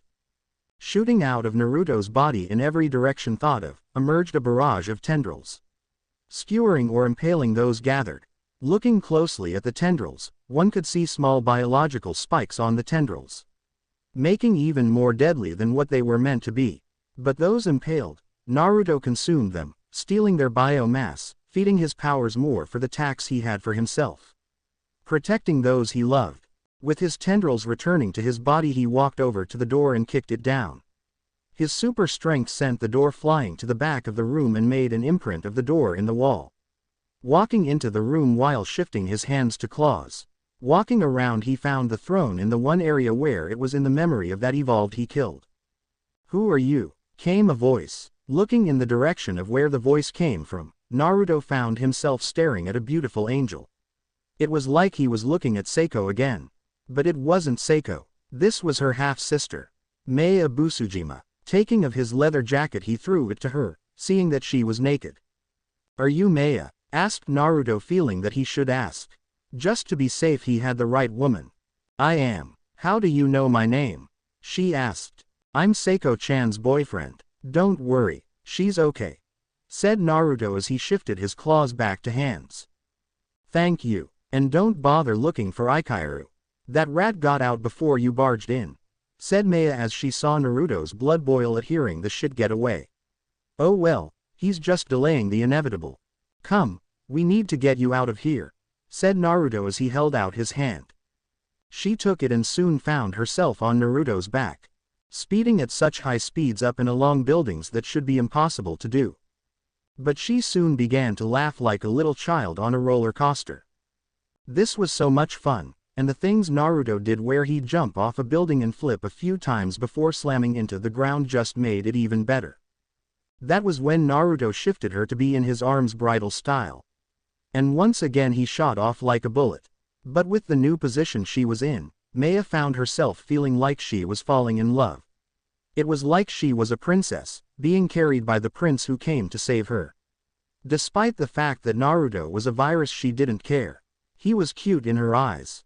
15 minutes later, jumping over the fence and landing in the front lawn, Naruto was greeted with Takashi and Kota holding a sniper rifle and a shotgun respectively at his face. "Why does the sun set in the east?" asked Takashi. "Because the world is inverted," replied Naruto. "Good to see you're back," said Kota as they dropped their guns from Naruto's face and took Maya from him to get cleaned. Walking into the house, Naruto found Seiko standing there. She had tears in her eyes and she was also shaking. Thinking something was wrong, Naruto walked up to her and placed a hand on her shoulder. "Seiko-chan, what's wrong?" asked Naruto as he looked at her. She only swung her arms around him and brought his head into her breasts, where she cried words of gratitude to him. All the while tears streamed down her cheeks. "Thank you so much, Naruto-kun. Thank you," she said as she held him close, with Naruto smiling at what she was saying. Breaking from her grip, he brought her close to him, allowing her to feel his ripped chest, which made her run her fingers along its terrain. She smiled contentedly as she snuggled further in. "Seiko-chan, I'd do anything for you. No matter what. No matter if you wish for me to destroy the world, I'd do it for you," said Naruto, making Seiko bring him into a kiss. Naruto smiled as he allowed the kiss and opened his mouth to allow her tongue entrance. And scene. Shooting up while shouting on the top of his lungs, Naruto placed a hand on his head, covering his right eye in the process, while cold sweat beaded down his body as he struggled to calm his breathing. But as he struggled to calm his breathing, he failed to notice the sleeping body next to him. It was only when the person cuddled up to him he noticed who it was. Looking down to his left, he found Seiko snuggled into his body, wearing nothing but her bra and panties. Strings of her purple hair streamed over her face and her looked to be so peaceful as she slept. Naruto-kun," she said as she snuggled further into his body. But that wasn't the only feeling he was getting. On his right side was none other than Shizuka. She had her legs wrapped around his own legs and she was pressing her entire body up against Naruto. This was not good. Should someone come into the room and knock knock knock, Naruto-kun, it's Rei. I just want to thank you for always staying headstrong in these situations where we have broken under the strain.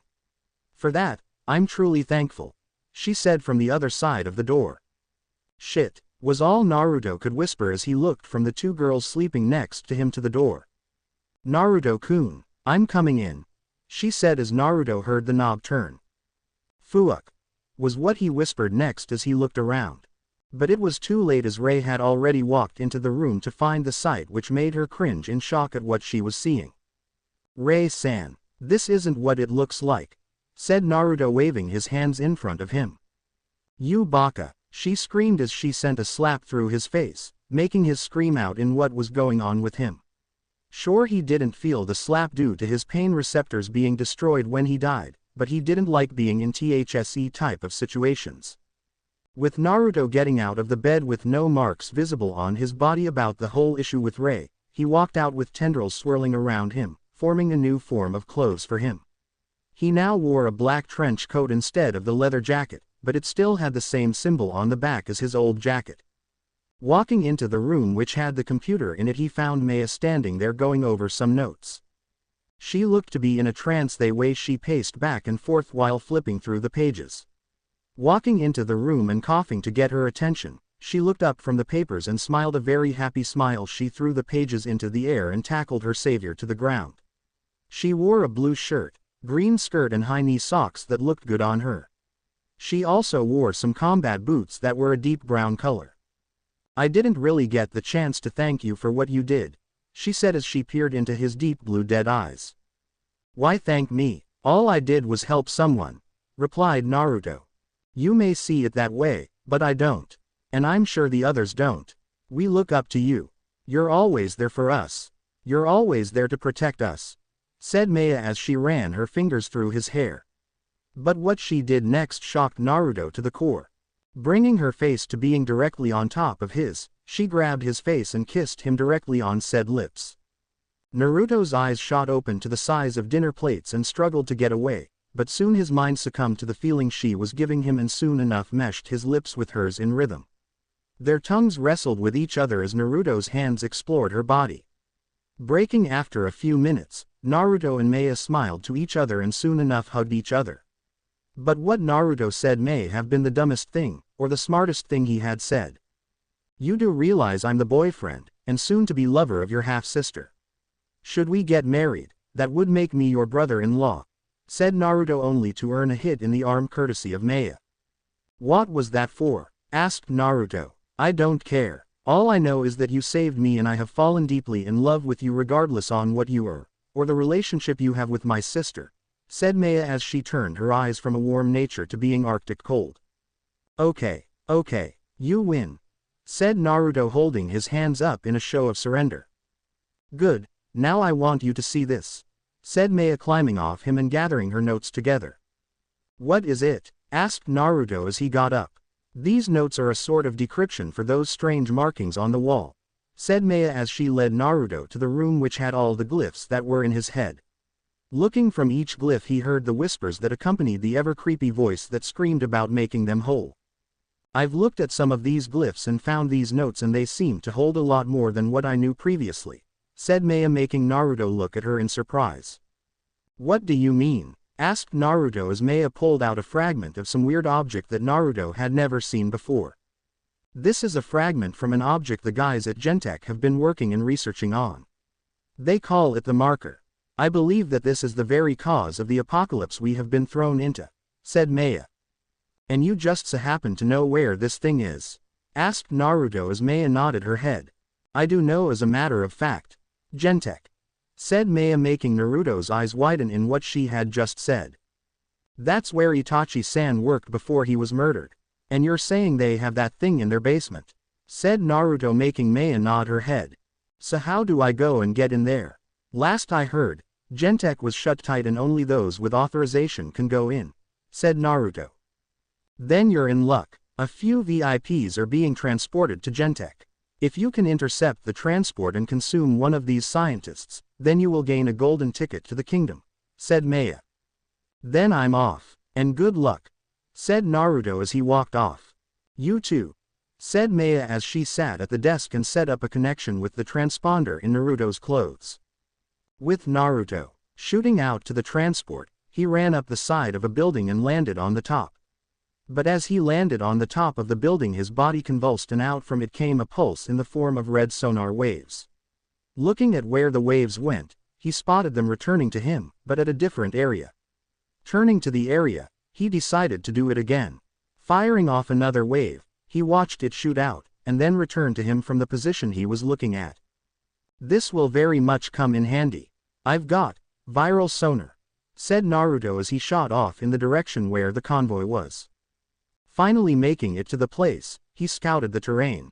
3 tanks were found in total and what looked to be a very expensive limo was found in the middle. Found them, said Naruto over his earpiece. Copy that. The person you're after is also an evolved like you. He is in there doing some recon for Ichiru. Apparently he wants the absolute power of the marker. Consume him, or them and take his place in infiltrating Gentek, said Maya. Copy. Talk to you later, said Naruto as he hung up. Shooting into the air, he brought out his hammer fists and shot down from the sky and fell like a rock. The force from the impact where he hit the ground made a very sizable shockwave and sent the tanks flying in the limo. Getting up and walking over to the car, he grabbed the door only to get kicked in the face by the man he was after. Well, if it isn't the reject. Looks like I get a meal in the end, said the man as he activated his claws. Sorry, but those weapons belong to me, said Naruto as he activated his own claws and rushed the man. He didn't put up much of a fight and was consumed straight away. Gaining his memories, Naruto found that this guy had full access to the Gentek building. Quite the score. Shooting off in the direction of Gentek, he got on the radio with Maya. Naruto-kun, how's it going? Asked Maya. Just consumed him. Didn't put up much of a fight. On my way to Gentek. Remind me what I'm after, asked Naruto. A flash drive. On that flash drive is the very key to rolling back this whole thing. Find it, or download it from one of the computers, and we'll be in business, said Maya. Copy that, said Naruto as he skidded to a halt when he saw Gentek just ahead of him. But as he scoped out the area, he began to have another episode. The glyphs swirled around more violently as the dead creepy voice of his mother spoke into his mind. This is where it began. This was the start. Will it be the end? Or will it be the beginning of something better? All that you should do is allow them in. Allow your mind to be succumbed by the glyphs. Become consumed by the marker, said the voice. Fuck off. You're not my mother, snapped Naruto. The glyphs stopped and he began to concentrate again. This place looked to be pretty locked down tight, but he quickly shifted to the man he consumed. Walking into the building without a hitch, he made his way over to the top floor. What he found was most disturbing. Weird veins that pulsed with such very strange liquid, that resembled the color of blood. But as he walked past one of the rooms, he heard the sound of crying. Stopping and walking into the room, he found a girl with pink-tinted white hair, and she wore a type of priestess clothing for shrine maidens. Tapping her on her shoulder, Naruto gasped in pure shock at what he was seeing. One eye was pure black while the other was just a simple red. Are you okay? Asked Naruto as he knelt down to her. Everyone hates me. They call me a monster. The girl wept. What's your name? Asked Naruto. It's Hokuto. And was it my fault for being born like this? Asked the girl now known as Hokuto. Why do you say that? Asked Naruto. I'm one of those things. They called them necromorphs. But for some reason I can control it, said Hokuto. Groaning at thinking of a way to help the girl, he pressed the button on his earpiece. Maya-chan, I got a girl here who is able to control her transformations. She says she was born like this but she doesn't even look older than me, said Naruto. That must be part of a rebirthing process the marker does. Takes your corpse and twists it into something that is the equivalent to a demon. She must have been able to hone her mind and channel the infection to be more docile on her, said Maya. Either way she's coming to live with us. Hopefully she can provide some clues as to what these glyphs mean, said Naruto. Understood. Remember to get the flash drive and download the data from the server, said Maya. Roger, said Naruto as he hung up and turned to Hokuto.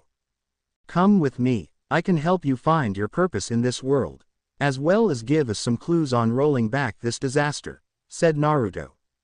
You're here to destroy the marker? Asked Hokuto looking up to Naruto with glee. Yes, replied Naruto. It's impossible. That thing is sewn up tight and it is extremely difficult to destroy. To destroy it you must understand what needs to be done, said Hokuto. And that would be? Questioned Naruto. They say you need the steps. But I know not what these steps are, said Hokuto. Then come with me, we sure could use you help in protecting the very fabric of humanity, said Naruto as he held out his hand. Hokuto just looked up at him, shocked that this person never showed any form of him being afraid. Reaching out with her own hand, she was brought up and Naruto and her walked out the room to find the server room. So why were you here? Asked Naruto as he looked around trying to find the room he was after. I came here with my mother. She was one of the scientists here. But when the whole apocalypse thing started she left me here and ran for it. I don't know where she is, said Hokuto. Wow, that's rough, said Naruto as they turned a corner. And you? Asked Hokuto. Me what? Asked Naruto. Where's your family? Asked Hokuto. Dead. Murdered in a shooting that was covered up as a car accident, replied Naruto. I'm sorry, said Hokuto. But as they rounded a corner, Naruto pulled them back to be behind cover. What is it? Asked Hokuto. Brawlers. Infected and mutated people. Any ideas? Asked Naruto as he peered behind the wall but shot his head back when one of the brawlers looked his way. None. I could you. But unfortunately, my power transform has a mind of its own. I'm sorry, said Hokuto as she looked down. That's okay. Then just sit back and watch, said Naruto as he brought out his claws and charged forth. Peering from behind the wall, Hokuto watched on in horror as Naruto tore the brawlers apart. He looked to be dancing more than actually fighting. Blood of the beasts went flying everywhere as the claws severed them apart. But Hokuto saw one of the brawlers sneak behind Naruto and pounced on him. Acting fast, she charged for AWRD, her body shifting where two arms with blades on them shot out her back with her nails growing into claws, her one eye turned a full black like her other eye and she gained unbelievable strength. Guarding each other's back, they managed to finish off the brawlers and Naruto spun around and looked at Hokuto, who looked down in sadness. I know, I look like a monster, said Hokuto as she began to cry. If it makes you feel better. Look, said Naruto as he switched between the various people he had consumed. Hokuto was utterly shocked that this person held the very same meaning of monster as well. She thought that people called her a monster based off what he looked like, but she was wrong. Naruto was in the same position as she was based off the power he'd been granted. Walking a little further on, they finally reached the server room. Finding a flash drive from one of the guards, Naruto plugged it in and set up a data mine for the system. He didn't know any of that shit, but thanks to the various people he had consumed, it was very helpful as one of them was a hacker in their old lives before he became biomass. After setting up the data mine, Naruto and Hokuto heard the sounds of howls from brawlers that were making their way to them. Fuck, was all Naruto could say as he spotted AM4A1 by one of the dead guards. Grabbing it and throwing it to Hokuto along with 5 magazines of ammo, they got ready. Hokuto placed in a new clip and cocked the assault rifle, while Naruto clicked his knuckles and activated his claws. They didn't wait long as the monsters ran up to them. Charging in full force, Naruto sent a punch into one of the brawlers that sent it flying into one of the others. But this left Naruto severely injured. Looks like claws were not meant to be used as a fist. Good to know. Switching to his hammer fists, he slammed his fists into the ground that caused a quake to occur. But as he switched to his claws again and slashed at one of the brawlers, a bullet was embedded in his shoulder. Looking back at Hokuto, he watched the girl put her hands up in surrender. I am sorry, I'm sorry, she kept saying to Naruto as a show of sympathy of shooting him. Aim for the head of the monsters next time and not me, said Naruto as he went back to his slashing. But as he slashed one of the last brawlers, a more louder howl was heard, and down the passage came a more bigger monster. This one was more bigger than the other brawlers and had the absolute fear that surrounded him. Fuck, This is going to be a pain. Hokuto-chan, is it done? Asked Naruto as he looked at Hokuto, who went to check on the thing. 87% is done, she replied. Oh come on, said Naruto as he switched to his claws and rushed to the beast. But as he charged, he had another episode. Worst time to have one of the infamous moments where you see the glyphs in your head like that. Stopping in the form of a skid, Naruto clutched his head in pain as the glyphs carried on their assault on his fragile mind. The hunter leader saw this as an opportunity as sent Naruto through 4 walls made of brick. Stopping at the 5th one, he got up as the glyphs stopped their assault. Cheap trick bastard, snarled Naruto as he charged forward and slammed his hands onto the ground, sending ground spikes toward the beast. Watching the beast jump into the air, he smiled as he too jumped into the air, tackling the thing to the ground and repeatedly slamming his claws into the beast's gut. Finally thinking now was the perfect time to kill the beast, he brought out his tendrils and impaled the beast with them, stripping everything from the monster and adding it to his own strength. But that was when his hands shifted. Tendrils swirled around his claws and Naruto struggled to hold the power in as it invaded his senses. Giving into the power, he swung his right arm around, and from the swirling mass of tendrils around his arms, only one thing was seen, and that was on his right arm. An object made entirely of biomass and tendrils extended a long arm that was able to stretch long and short distances. It had spikes running along the sides, and the tip was what looked to be used to grapple anything from people to military equipment.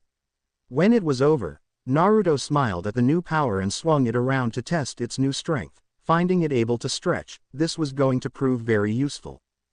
Pulling out the flash drive as soon as the data mine was done, Hokuto and Naruto bolted out of the place and made their way to where Naruto and his friends lived.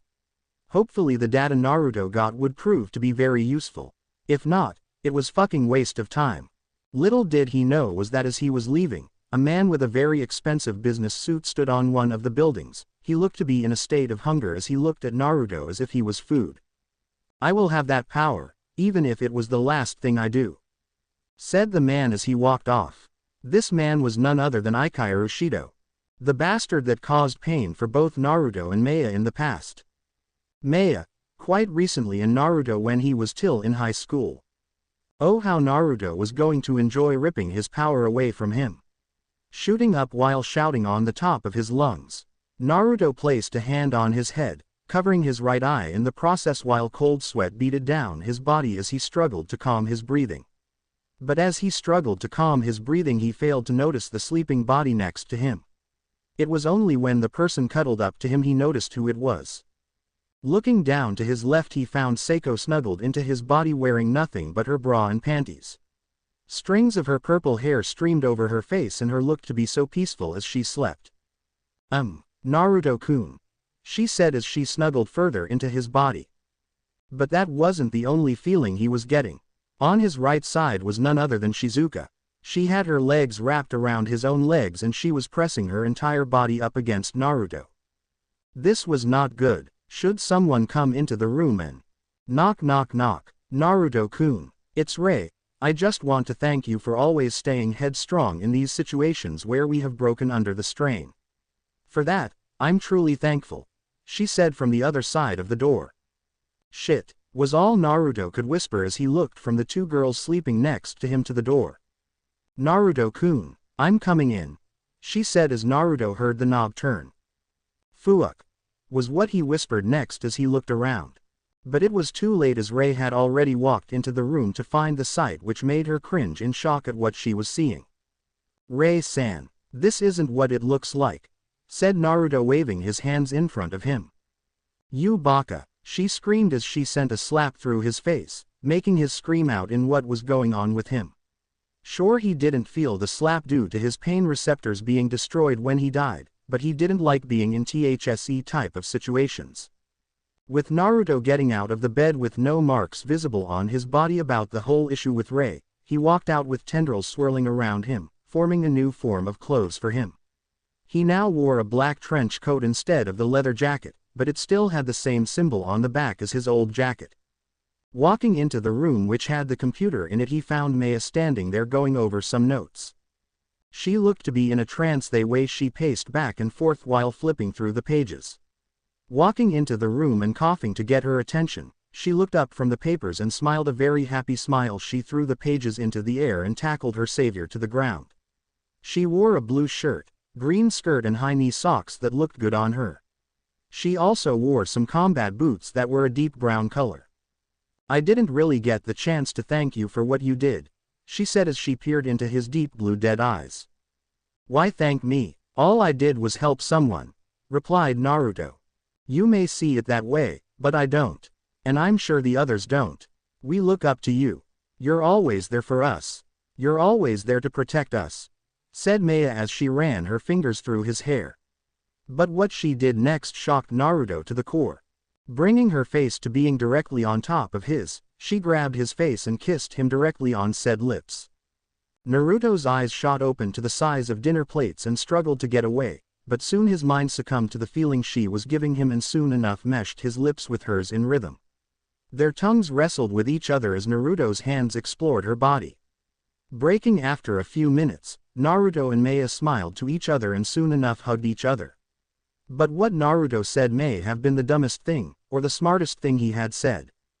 "You do realize I'm the boyfriend, and soon-to-be lover of your half-sister.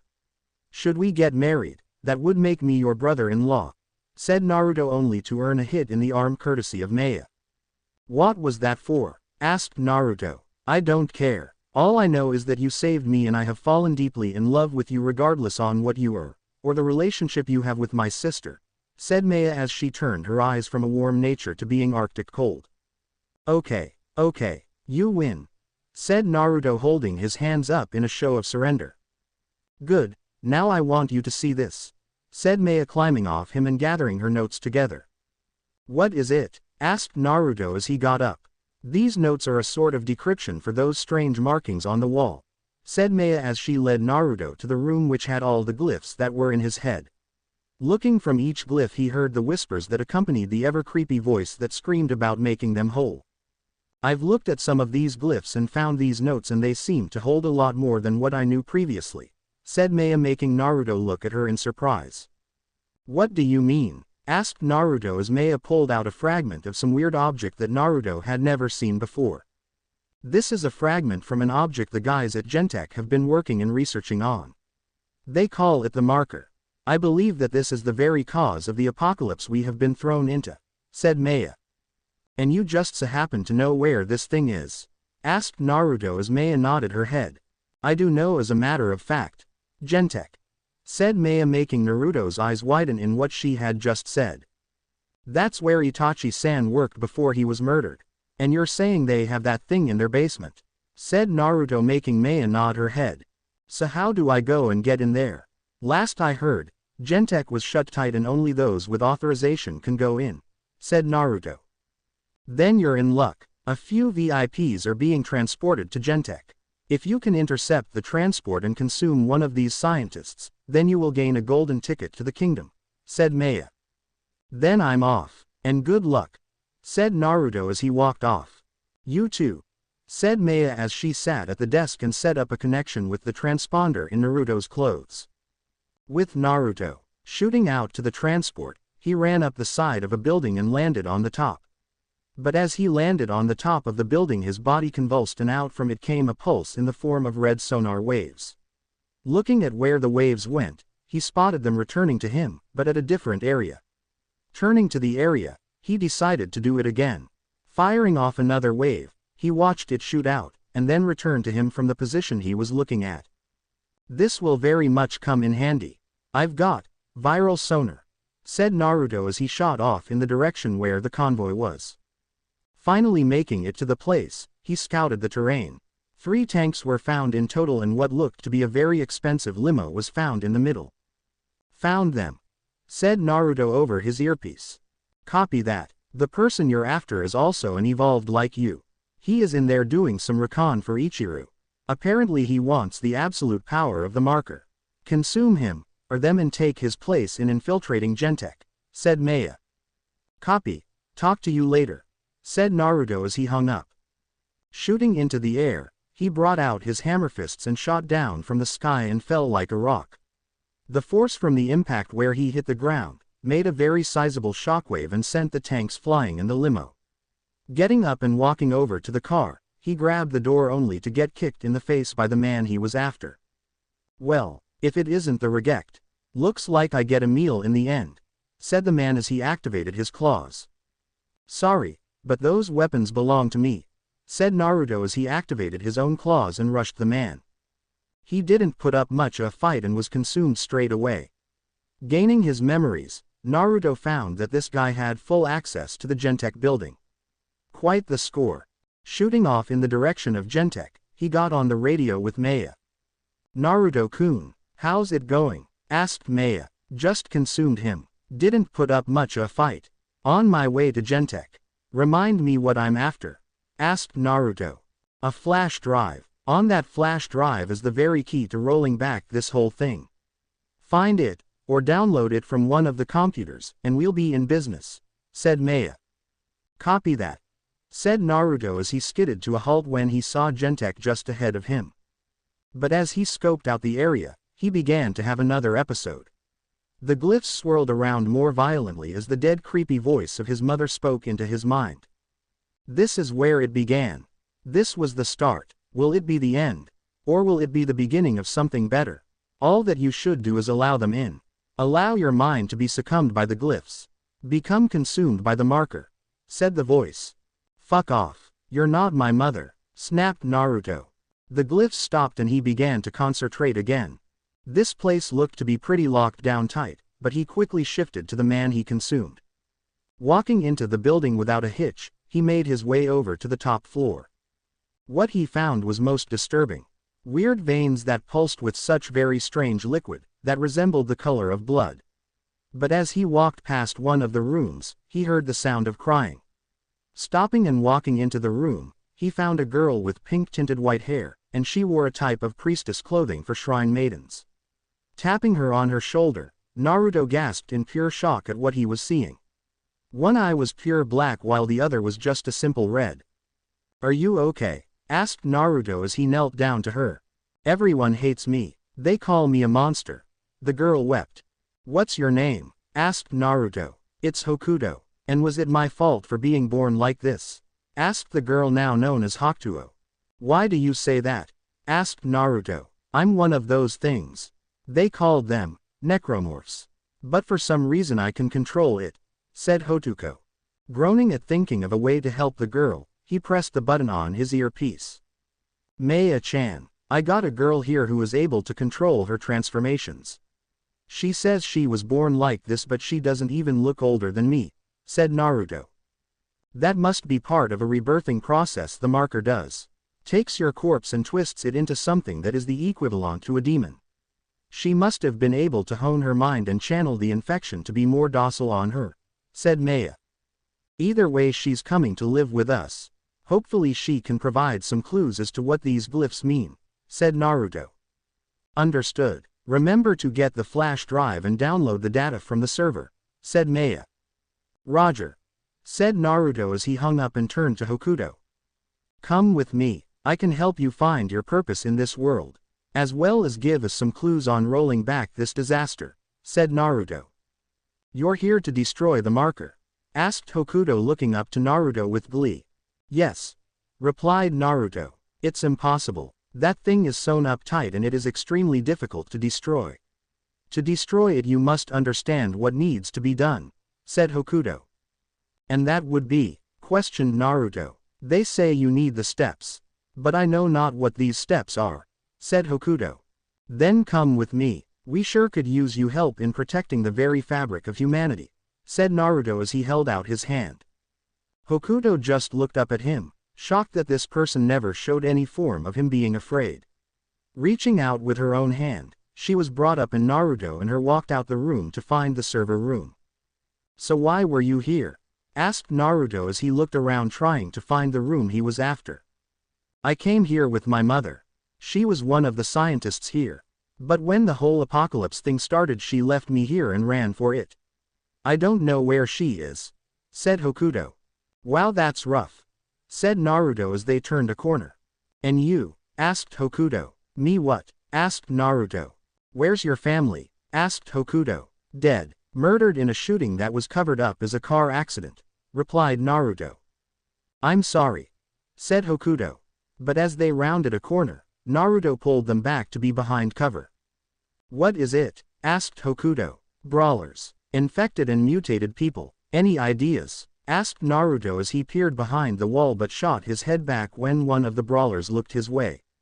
None. I could you. But unfortunately, my power transform has a mind of its own. I'm sorry, said Hokuto as she looked down. That's okay. Then just sit back and watch, said Naruto as he brought out his claws and charged forth. Peering from behind the wall, Hokuto watched on in horror as Naruto tore the brawlers apart. He looked to be dancing more than actually fighting.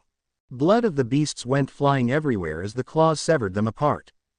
But Hokuto saw one of the brawlers sneak behind Naruto and pounced on him. Acting fast, she charged for AWRD, her body shifting where two arms with blades on them shot out her back with her nails growing into claws. Her one eye turned a full black like her other eye and she gained unbelievable strength. Guarding each other's back, they managed to finish off the brawlers and Naruto spun around and looked at Hokuto, who looked down in sadness. I know, I look like a monster, said Hokuto as she began to cry. If it makes you feel better. Look, said Naruto as he switched between the various people he had consumed. Hokuto was utterly shocked that this person held the very same meaning of monster as well. She thought that people called her a monster based off what he looked like, but she was wrong. Naruto was in the same position as she was based off the power he'd been granted. Walking a little further on, they finally reached the server room. Finding a flash drive from one of the guards, Naruto plugged it in and set up a data mine for the system. He didn't know any of that shit, but thanks to the various people he had consumed, it was very helpful as one of them was a hacker in their old lives before he became biomass. After setting up the data mine, Naruto and Hokuto heard the sounds of howls from brawlers that were making their way to them. Fuck, was all Naruto could say as he spotted AM4A1 by one of the dead guards. Grabbing it and throwing it to Hokuto along with 5 magazines of ammo, they got ready. Hokuto placed in a new clip and cocked the assault rifle, while Naruto clicked his knuckles and activated his claws. They didn't wait long as the monsters ran up to them. Charging in full force, Naruto sent a punch into one of the brawlers that sent it flying into one of the others. But this left Naruto severely injured. Looks like claws were not meant to be used as a fist. Good to know. Switching to his hammer fists, he slammed his fists into the ground that caused a quake to occur. But as he switched to his claws again and slashed at one of the brawlers, a bullet was embedded in his shoulder. Looking back at Hokuto, he watched the girl put her hands up in surrender. I am sorry, I'm sorry, she kept saying to Naruto as a show of sympathy of shooting him. Aim for the head of the monsters next time and not me, said Naruto as he went back to his slashing. But as he slashed one of the last brawlers, a more louder howl was heard, and down the passage came a more bigger monster. This one was more bigger than the other brawlers and had the absolute fear that surrounded him. Fuck, this is going to be a pain. Hokuto-chan, is it done? Asked Naruto as he looked at Hokuto who went to check on the thing. 87% is done, she replied. Oh come on, said Naruto as he switched to his claws and rushed to the beast. But as he charged he had another episode. Worst time to have one of the infamous moments where you see the glyphs in your head like that. Stopping in the form of a skid, Naruto clutched his head in pain as the glyphs carried on their assault on his fragile mind. The hunter leader saw this as an opportunity as sent Naruto through 4 walls made of brick. Stopping at the 5th one, he got up as the glyphs stopped their assault. Cheap trick bastard, snarled Naruto as he charged forward and slammed his hands onto the ground, sending ground spikes toward the beast. Watching the beast jump into the air, he smiled as he too jumped into the air, tackling the thing to the ground and repeatedly slamming his claws into the beast's gut. Finally thinking now was the perfect time to kill the beast, he brought out his tendrils and impaled the beast with them, stripping everything from the monster and adding it to his own strength. But that was when his hands shifted. Tendrils swirled around his claws and Naruto struggled to hold the power in as it invaded his senses. Giving into the power, he swung his right arm around and from the swirling mass of tendrils around his arms, only one thing was seen and that was on his right arm. An object made entirely of biomass and tendrils extended a long arm that was able to stretch long and short distances. It had spikes running along the sides and the tip was what looked to be used to grapple anything from people to military equipment. When it was over, Naruto smiled at the new power and swung it around to test its new strength. Finding it able to stretch, this was going to prove very useful. Pulling out the flash drive as soon as the data mine was done, Hokuto and Naruto bolted out of the place and made their way to where Naruto and his friends lived. Hopefully the data Naruto got would prove to be very useful. If not, it was fucking waste of time. Little did he know was that as he was leaving, a man with a very expensive business suit stood on one of the buildings. He looked to be in a state of hunger as he looked at Naruto as if he was food. "I will have that power, even if it was the last thing I do," said the man as he walked off. This man was none other than Ikairu Shido, the bastard that caused pain for both Naruto and Maya in the past. Maya, quite recently, and Naruto when he was still in high school. Oh, how Naruto was going to enjoy ripping his power away from him. Walking into the house while throwing the flash drive into the air, Naruto smiled while Hokuto tailed the virus. Naruto had a very smug, cocky smile adorned on his face as he made his way to where the computer was, and from there he handed the flash drive to Maya, who then handed it to Saya. Plugging it in, they opened up the file it was saved to, and what they saw was a set of glyphs moving across the screen. But with them was what looked like an object that Naruto had seen in his dreams. The marker. But as they looked on at the glyphs, both Naruto and Hokuto began to speak as if they were in a trance. "Turn it off, turn it off, turn it off," they said as they stared at the moving glyphs. Saya and everyone gathered were scared beyond comprehension. Pulling the flash out, Naruto clutched his head while Hokuto dropped to the floor. Passed out cold. "Okay, new rule. No one put creepy stuff into the computer," said Takashi with Kota nodding his head. Naruto, finally getting out of his little attack, looked back up and found his head hurting beyond compare. It was like someone has put a very big book on xenology into his mind.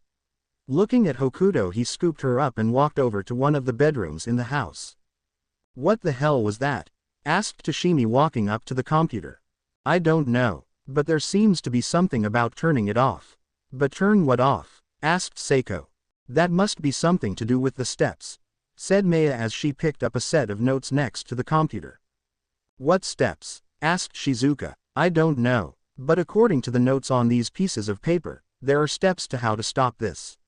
And with the data we have from Gentech we can get this done," said Maya insightfully. In case you didn't notice, Naruto-kun was going crazy. And so was that Hokuto. "That thing must be playing with their heads," stated Kyoko.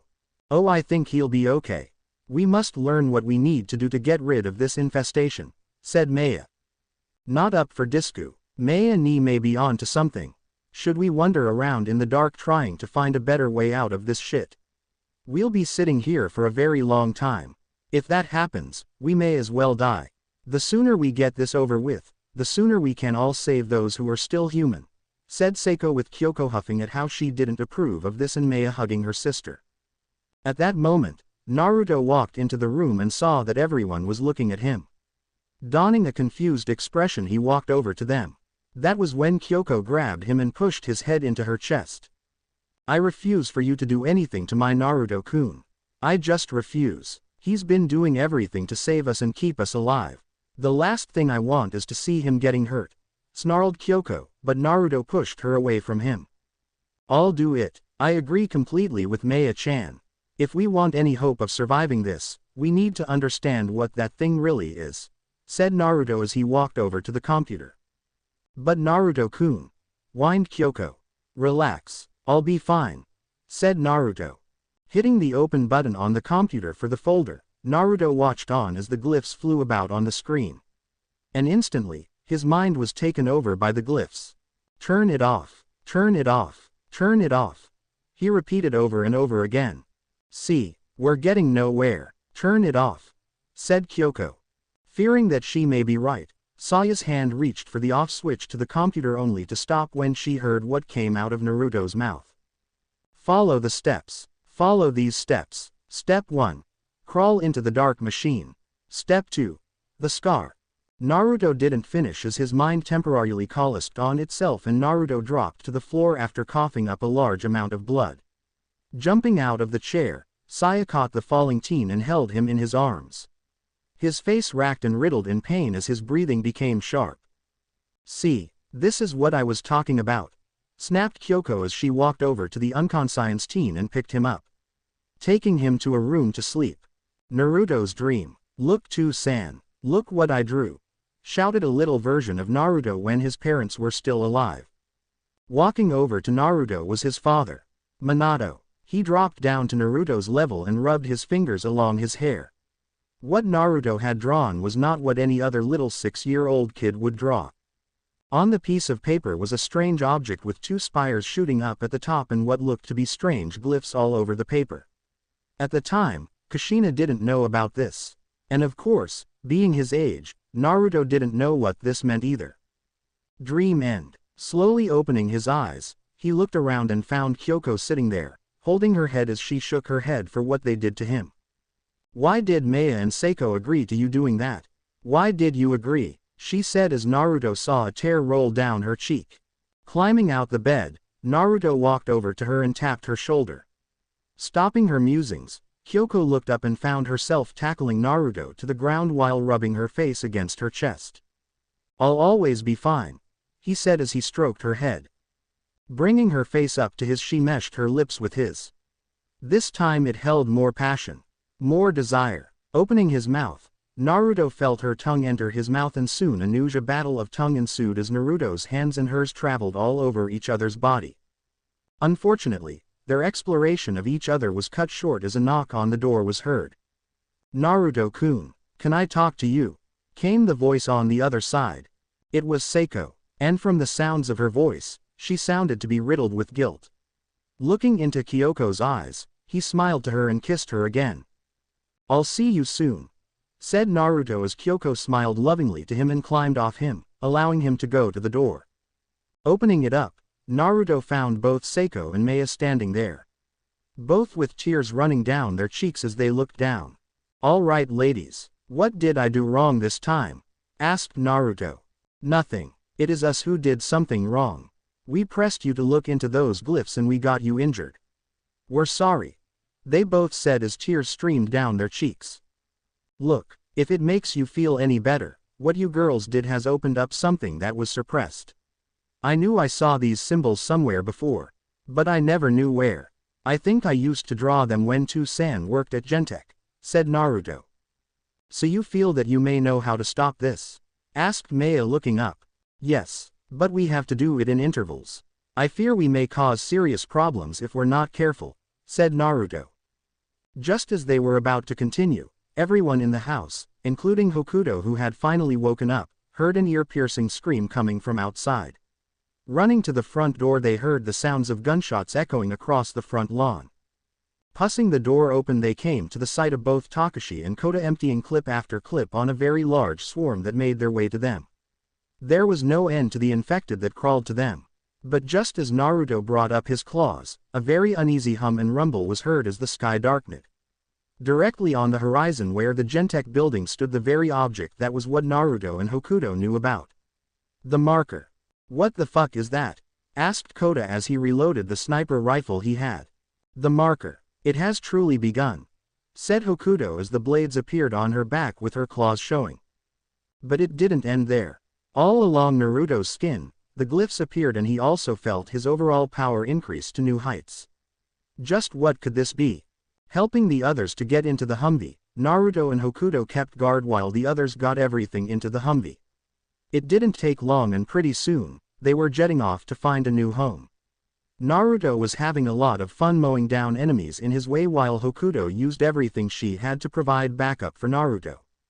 But just as they came to a stop, they found themselves at the one place that Naruto was dreading. The very home of Saya. Oh how the Dawn was going to kill him. But there was no other place for them. Climbing out the car, Saya ran to the gate and banged on it. But with her banging on the gate, the noise alerted the zombies in the area. Hearing a high-pitched cry, they turned around and found at least 3 large hordes of necromorph and zombie alike. Naruto got his claws out and charged to the approaching runners. Him and Hokuto did everything they could to prevent the horde from getting to the house, but just as Naruto went for the last kill, a gunshot was heard and he dropped to the floor clutching his right arm. At that moment, a brawler came into the clearing and charged Naruto, who had his arms reverted back to their original state. Getting up, he shifted his arms to his claws only to have them turn back to normal. Hokuto saw this and charged the brawler, kicking it square in the face and launching the bastard away a couple feet. Helping Naruto back to his feet, she slung his arm around her and walked him to the gate only to have the Don Saya's father hold out a gun. "Take one step, monster, and I'll kill you," he said as he pulled the hammer back. "Please, San, they're our friends," begged Saya to her father. "They sought to harm you. I can't have them in here. Especially one which dumped you for a whore," said the Don as he pointed the gun at Naruto. "But what did you do to him?" asked Hokuto as she adjusted her grip on him. The Don just smiled and pulled out the magazine. In the magazine was blue glowing bullets that no one had ever seen before. "These bullets are called T-virus bullets. They are able to stop monsters like you in their tracks. But they are very expensive to make and take a very long time to be prepared. Very deadly to those like him. It's like a poison," said the Don as he shoved the magazine back into the gun. "So you were the one who shot Naruto-kun," said Seiko. The Don did nothing but nod his head, having Saya and everyone gasp at what he had done. "That boy can burn in hell for all I care. He has caused nothing but pain and suffering, turning humans into him. Sick," he said as he squeezed the trigger, sending another bullet into Naruto, this time close to his heart. Naruto just coughed up blood as Hokuto dropped Naruto to the floor to try and stop the bleeding. "Leave here. We don't need any trouble from you," said the Don. Hokuto did nothing but become so scared that she grabbed Naruto as took him away. Hopefully someone was around that could help prevent this from going further across his body. With Naruto and Hokuto now out of sight, the Don turned to his daughter and smiled lovingly. "I'm so glad you're safe," he said, only to have Saya back away in disgust. "Naruto-kun protected me. He protected each and every one of us. He would never turn us into him. He doesn't know how to," barked Saya with Maya trying to calm her down. "Piss off, Maya," snapped Saya. "He is and always will be one of those things. He has no place here," shouted the Don. Saya didn't want to hear any more of this and ran into her house. She didn't even want to look at her father. Seeing her mother there, she sped past her and slammed her door, locking it and just crying out for having Naruto driven out like that. And not to mention, now slowly dying thanks to the thing her father did to him. Will he survive and return to her? Or will he die from the poison now coursing through his veins? Jumping over the infected like they were just simple hurdles, Hokuto landed on the side of a building, her blades on her back embedding into the wall, holding her in place. In her arms, a badly injured Naruto. They had been on the run for about 6 hours and she needed to find a way to restore Naruto's powers while every single infected was trying to chew their limbs off. "No pressure, right? Naruto-kun, hold on," she said as she used her blades to climb the building at incredible speeds. By the time she made it up, she set Naruto down, who was now waking up. Watching the teen wake up and get his bearings, his eyes landed on Hokuto, who was looking down in what had happened. "URG, what's going on?" asked Naruto as he slowly got up, flinching in pain and grabbing his arm. "I'm sorry, Naruto-kun, but you got shot, and right now I don't know what is going to happen now that you don't hold any form of powers. The Don said that the stuff inside those bullets can kill you," said Hokuto, only to feel a reassuring hand on her shoulder. Looking up, she found herself staring up into Naruto's eyes, seeing only sympathy. "There is no need to feel bad for me getting shot. So what if I'm dying? I'm planning on using the time I have left to try and save as many people as possible. Will you help me?" asked Naruto, only to have Hokuto bring him into a hug. "I'd be glad to," she said, feeling Naruto return the hug. She'd never admit it, but Naruto had actually stolen her heart. She felt a connection to him ever since she met him at Gentech. And now here she was, alone with him. Oh, how she wanted to fuck him now. But she wanted to do it when he wanted it too. "Hello, is anyone on this frequency? We need help at the airport. We're being swarmed," came a voice over a radio. turning around and finding a dead soldier behind the one pillar. Naruto pulled his comms off and shoved it in his ear. "This is Naruto Uzumaki Namikaze. Can we provide assistance?" asked Naruto. "Uzumaki Namikaze. Naruto. How are you?" "Never mind. My name is Rika. Right now we've got civilians getting chomped by weird things with blades coming out their back and other strange things," said the woman on the other end. "Copy that, we'll get there now," said Naruto, hanging up and grabbing the soldier's rifle, being an M4A1 carbine and 4 mags of ammo. Nodding to Hokuto, he ran to the edge and jumped off, having Hokuto scream at him for not doing that, and found that he still retained a few of his powers. He could still glide and do a few other things. Gliding to the next building, the Hokuto in hot pursuit. Landing on the face of the building, they sprinted up it. After few minutes of hopping over buildings, Naruto and Hokuto landed on a building that had enough height needed to have them make it to the airport. Nodding to each other, Naruto and her launched off and flew straight onto the runway and began their slaughter of the zombies and necromorph that were there. Naruto emptied out on the monsters while Hokuto was having a blast swinging her claws around and blades. It only took a matter of minutes to have the entire base back in their control. Walking out came Rika and a handful of people who looked to be mercs. They all raised their weapons at Hokuto, but Naruto jumped in the way. "Don't you dare point your guns at her. She hasn't done anything. Cough cough cough." Naruto began coughing very excessively as blood flowed down his mouth and onto the ground while his tendrils swirled around him.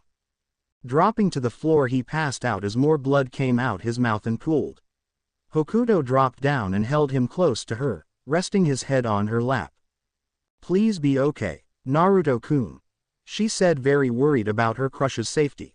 Dream. Naruto found himself back in his young body again, his father showing him around the area where the scientists worked. He walked past an area where he saw what looked to be fanatical monstrous things that resembled humans once upon a time. "This is our greatest achievement," said Minato, stopping at a window and lifting Naruto up to see the marker. It was full black and had strange red glyphs everywhere. "Turn it off," said Naruto, going into a trance. "What?" asked Minato, putting his son down. Turn it off, said Naruto in his trance-like state. "Snap out of it," said Minato, grabbing his son. "Make us whole," shouted Naruto, snapping his head to his father, scaring Minato to no extent. Dream end. Waking up to find himself in the waiting area of the airport, he pulled himself up to a sitting position. "I'm glad you've woken up," came a voice to the side of him. Turning to see the woman he saw earlier there, he only realized he hadn't taken a good look at her. Her purple hair was more longer and uniform top was open to reveal her assets for him to bear witness to. "You must be Rika," said Naruto, getting up and flinching even more. "I'm surprised," said Rika. "What you mean?" asked Naruto. "Normally people would say, 'Where am I?' You're the first who hasn't done that. And yes, I'm Rika. We've been holding our own here for quite some time now, and with more of them and less of us, we're counting the days we have left till we join them," said Rika, lighting up a cigarette. "I see. But now that we're here we have a chance," said Naruto, with Rika nodding as she blew out some smoke. "I agree. But just answer me one thing. What are you two?" asked Rika as Naruto went to the window, finding Hokuto outside swinging around her blades and clawing at air as if she was training in using them more effectively. "I'm a product of the Blacklight virus and she is a result of some experiments. I don't know what though yet," said Naruto as he pulled off his shirt, scrunching his face up. His eyes widened at what he saw. Right where the bullet that hit him in the arm, a weird sack of red ooze that resembled pus rested right on his arm. Pulling up his shirt, he found the same thing on his chest. This was not looking good. "That doesn't look so good," said Rika. "Tell me something I don't know," said Naruto. "Hey, I like your attitude, kid. We have R1 operative in the field right now. She said she was onto something big and requested she go and find it. We lost comms with her a day ago," said Rika. "What was she going on about?" asked Naruto. "Apparently she said she may have found a cure to what has been done to our world. She went over to the morgue that held your body," said Rika as Naruto crossed his arms. Just the mere mention of a morgue gave him the creeps. And why wouldn't they? Sigh, I'll get her," said Naruto as he walked back to the chairs and grabbed his M4A1. Good, she goes by the name of Tsunade Senju. She also is our top medic, said Rika, making Naruto don a shocked expression. What? She asked. Tsunade is my aunt, replied Naruto. Well then it will be one hell of a reunion, said Rika. That it will, said Naruto as he put in a new mag and cocked the gun. Walking out he saw Hokuto training, but stopped when she spotted Naruto. Stopping what she was doing and walking up to him, she brought him into another hug and looked into his eyes. Where you going? She asked. To a morgue, replied Naruto. I'm going with, she said, only to have Naruto shake his head. Number, if things here get messy again, I want you to defend it. I promise I will be back, said Naruto. Don't be gone too long, she said, only to have Naruto chuckle a bit.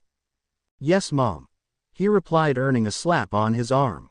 Walking out the gates of the airport he shot off to where this all started. The morgue he woke up in. It didn't take long for him to get to the morgue. It looked more creepy than when he woke up here.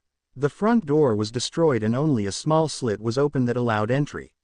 Walking up to it he walked in and activated the flashlight attachment to the M4A1. Walking slowly across the dark hallways, he could only feel a sense of hauntedness. Bodies littered the area along with bones of people. Blood painted the walls and the smell of death hung in the air. Yup, if there was one thing Naruto knew about his aunt, it was that she loved working in these type of scenarios. It was just like her to do that. Hearing something move, he flashed the flashlight in that position and found a knocked-over plant. Slowly stepping back and slowly moving the rifle around, he looked around.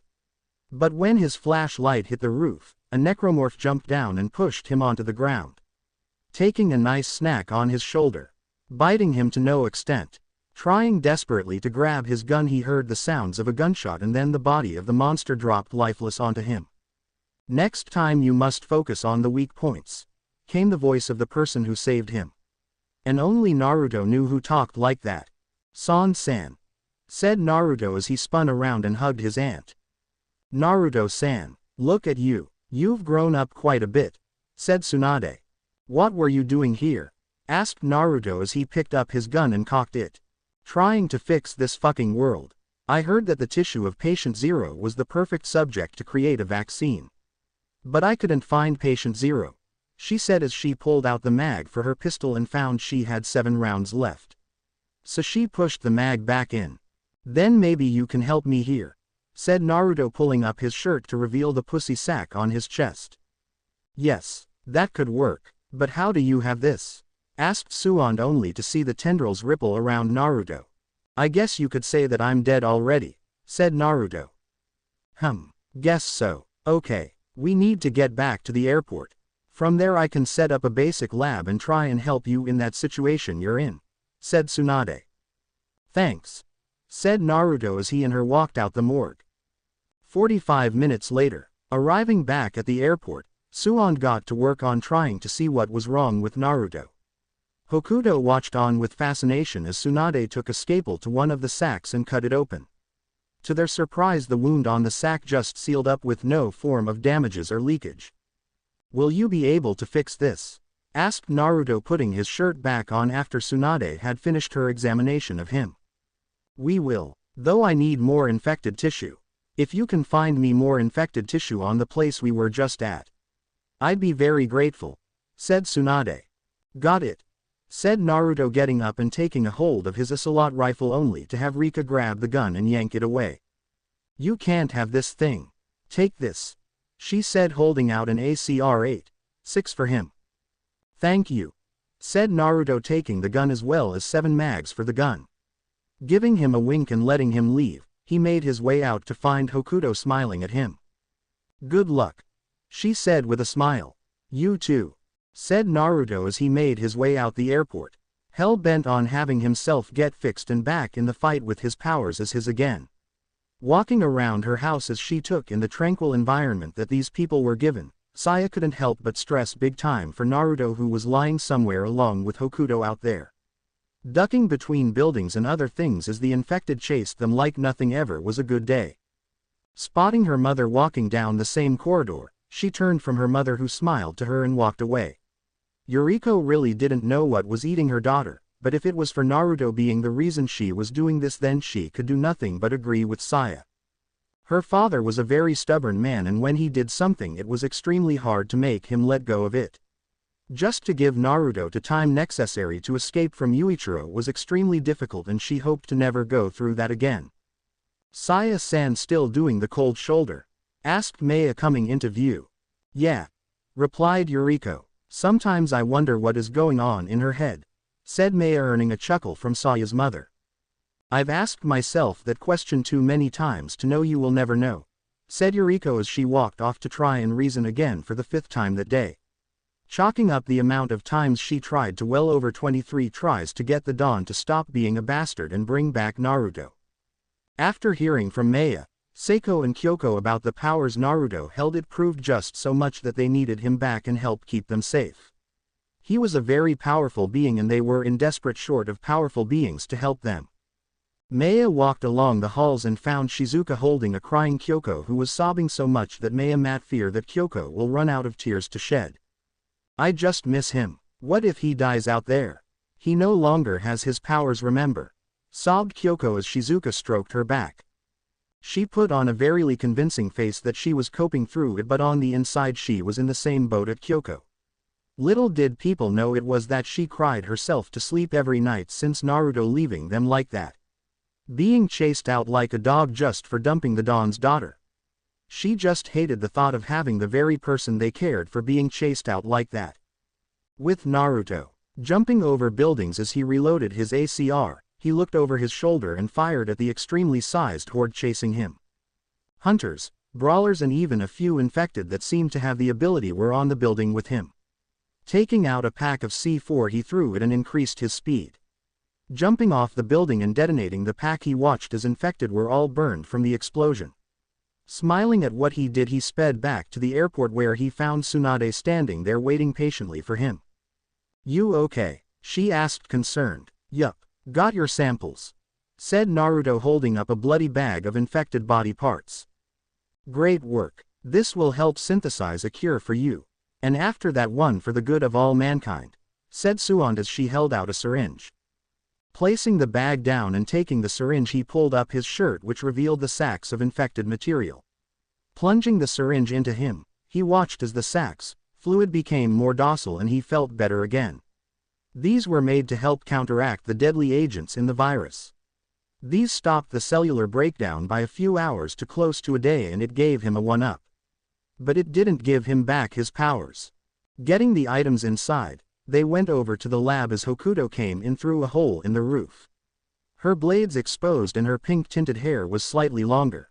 Naruto couldn't help but admit that he was starting to like her. And he was pretty sure that she felt the same towards him. She had been on a little scavenging raid. On her back, a large duffel bag filled with ammunition and medical items. Dropping the bag on the ground as Rika walked in. Turning to her, Hokuto smiled to her as she did the same. Got the supplies you wanted, said Hokuto as Rika got on her haunches and rummaged through the bag. Thanks a million, Hokuto-chan. You must be exhausted. The day is yours, said Rika as Hokuto bounded out of the room to do what she wanted to do. Despite being one of the best people we've had, she still scares me with those things on her back, said Rika as she walked over to Suand, who was doing an assessment on the body parts Naruto had gotten her. Well, she is after all a person who can control who she is.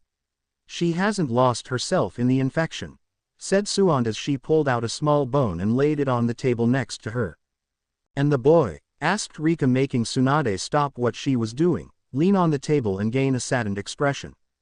The infection has been spreading so fast that the stims have been giving him are wearing out faster than what I had planned.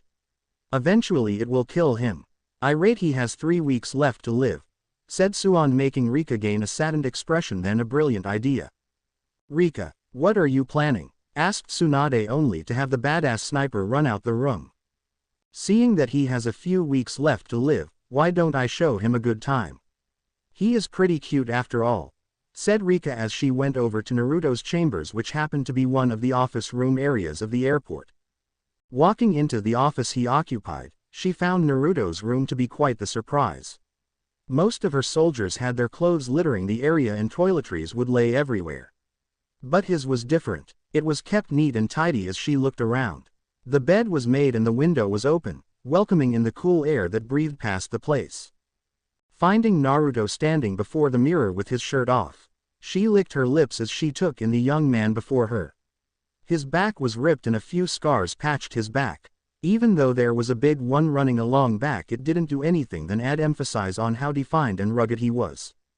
Pulling off her jacket, she sauntered over to him and wrapped her arms around his body, slowly breathing erotically onto his neck and pressing her breasts against his back. "How about you and I have some fun?" she purred into his ear. "What's gotten into you?" asked Naruto, showing no form of struggle against her, which showed contradiction in his words and actions. "You may not be around for much longer, so why don't I help remove some of your worries?" she suggested as she licked his ear, which sent shivers of pleasure along his body. "Maybe later. After all, we're working now," said Naruto, making Rika's eyes shoot open in knowing what he meant, but she smiled evilly knowing that she had him. "So you admit that you want me?" she asked in a whisper. "It could mean that," said Naruto as he spun around and pushed her against the wall and went to suck on her neck. Rika just held onto the young stud as she moaned, feeling his tongue and lips along her neck, clearly sending her into a frenzy where she wanted this more than anything ever. After a few minutes, Naruto retracted his mouth from her neck and kissed the little red mark he left. Realizing he stopped, she looked at him with a playful, angry face as she went to touch the hickey Naruto gave her. "A little something to remember me by," said Naruto huskily as Rika took this opportunity to smash her lips onto his. Taking a few steps back, Naruto's knees hit the cot in the room and he and Rika fell on top of it. Breaking from the kiss with a train of saliva still connecting them, Rika looked into his eyes and smiled at him with lust and want. "We can pick this up tonight," she purred as she got off him and made her way to the door. Picking up her jacket, she threw it on and winked at him. Naruto just smirked at this notion and got ready for his next mission. But as he got ready, he heard someone slam into his door. Spinning as fast as he could in fright, he found himself staring at a blade that was from only one person he knew. "Have a nice time sucking her face off," came the voice of Hokuto. "Shit," cursed Naruto as he watched Hokuto walk into the room, clearly holding a face of hatred to whoever it was. It was either him, Rika, the infected, or all of the above. "What do you mean?" asked Naruto, trying to act innocent only to feel the blade press more harder against his neck. "Don't give me that shit. I saw you with that bitch. How could you just do that to her?" asked Hokuto, clearly very angry. So it was the first option on who she was pissed off at. "Listen, Hokuto-chan," started Naruto, with Hokuto blushing at the suffix. "When this war is over, man will need to repopulate the earth.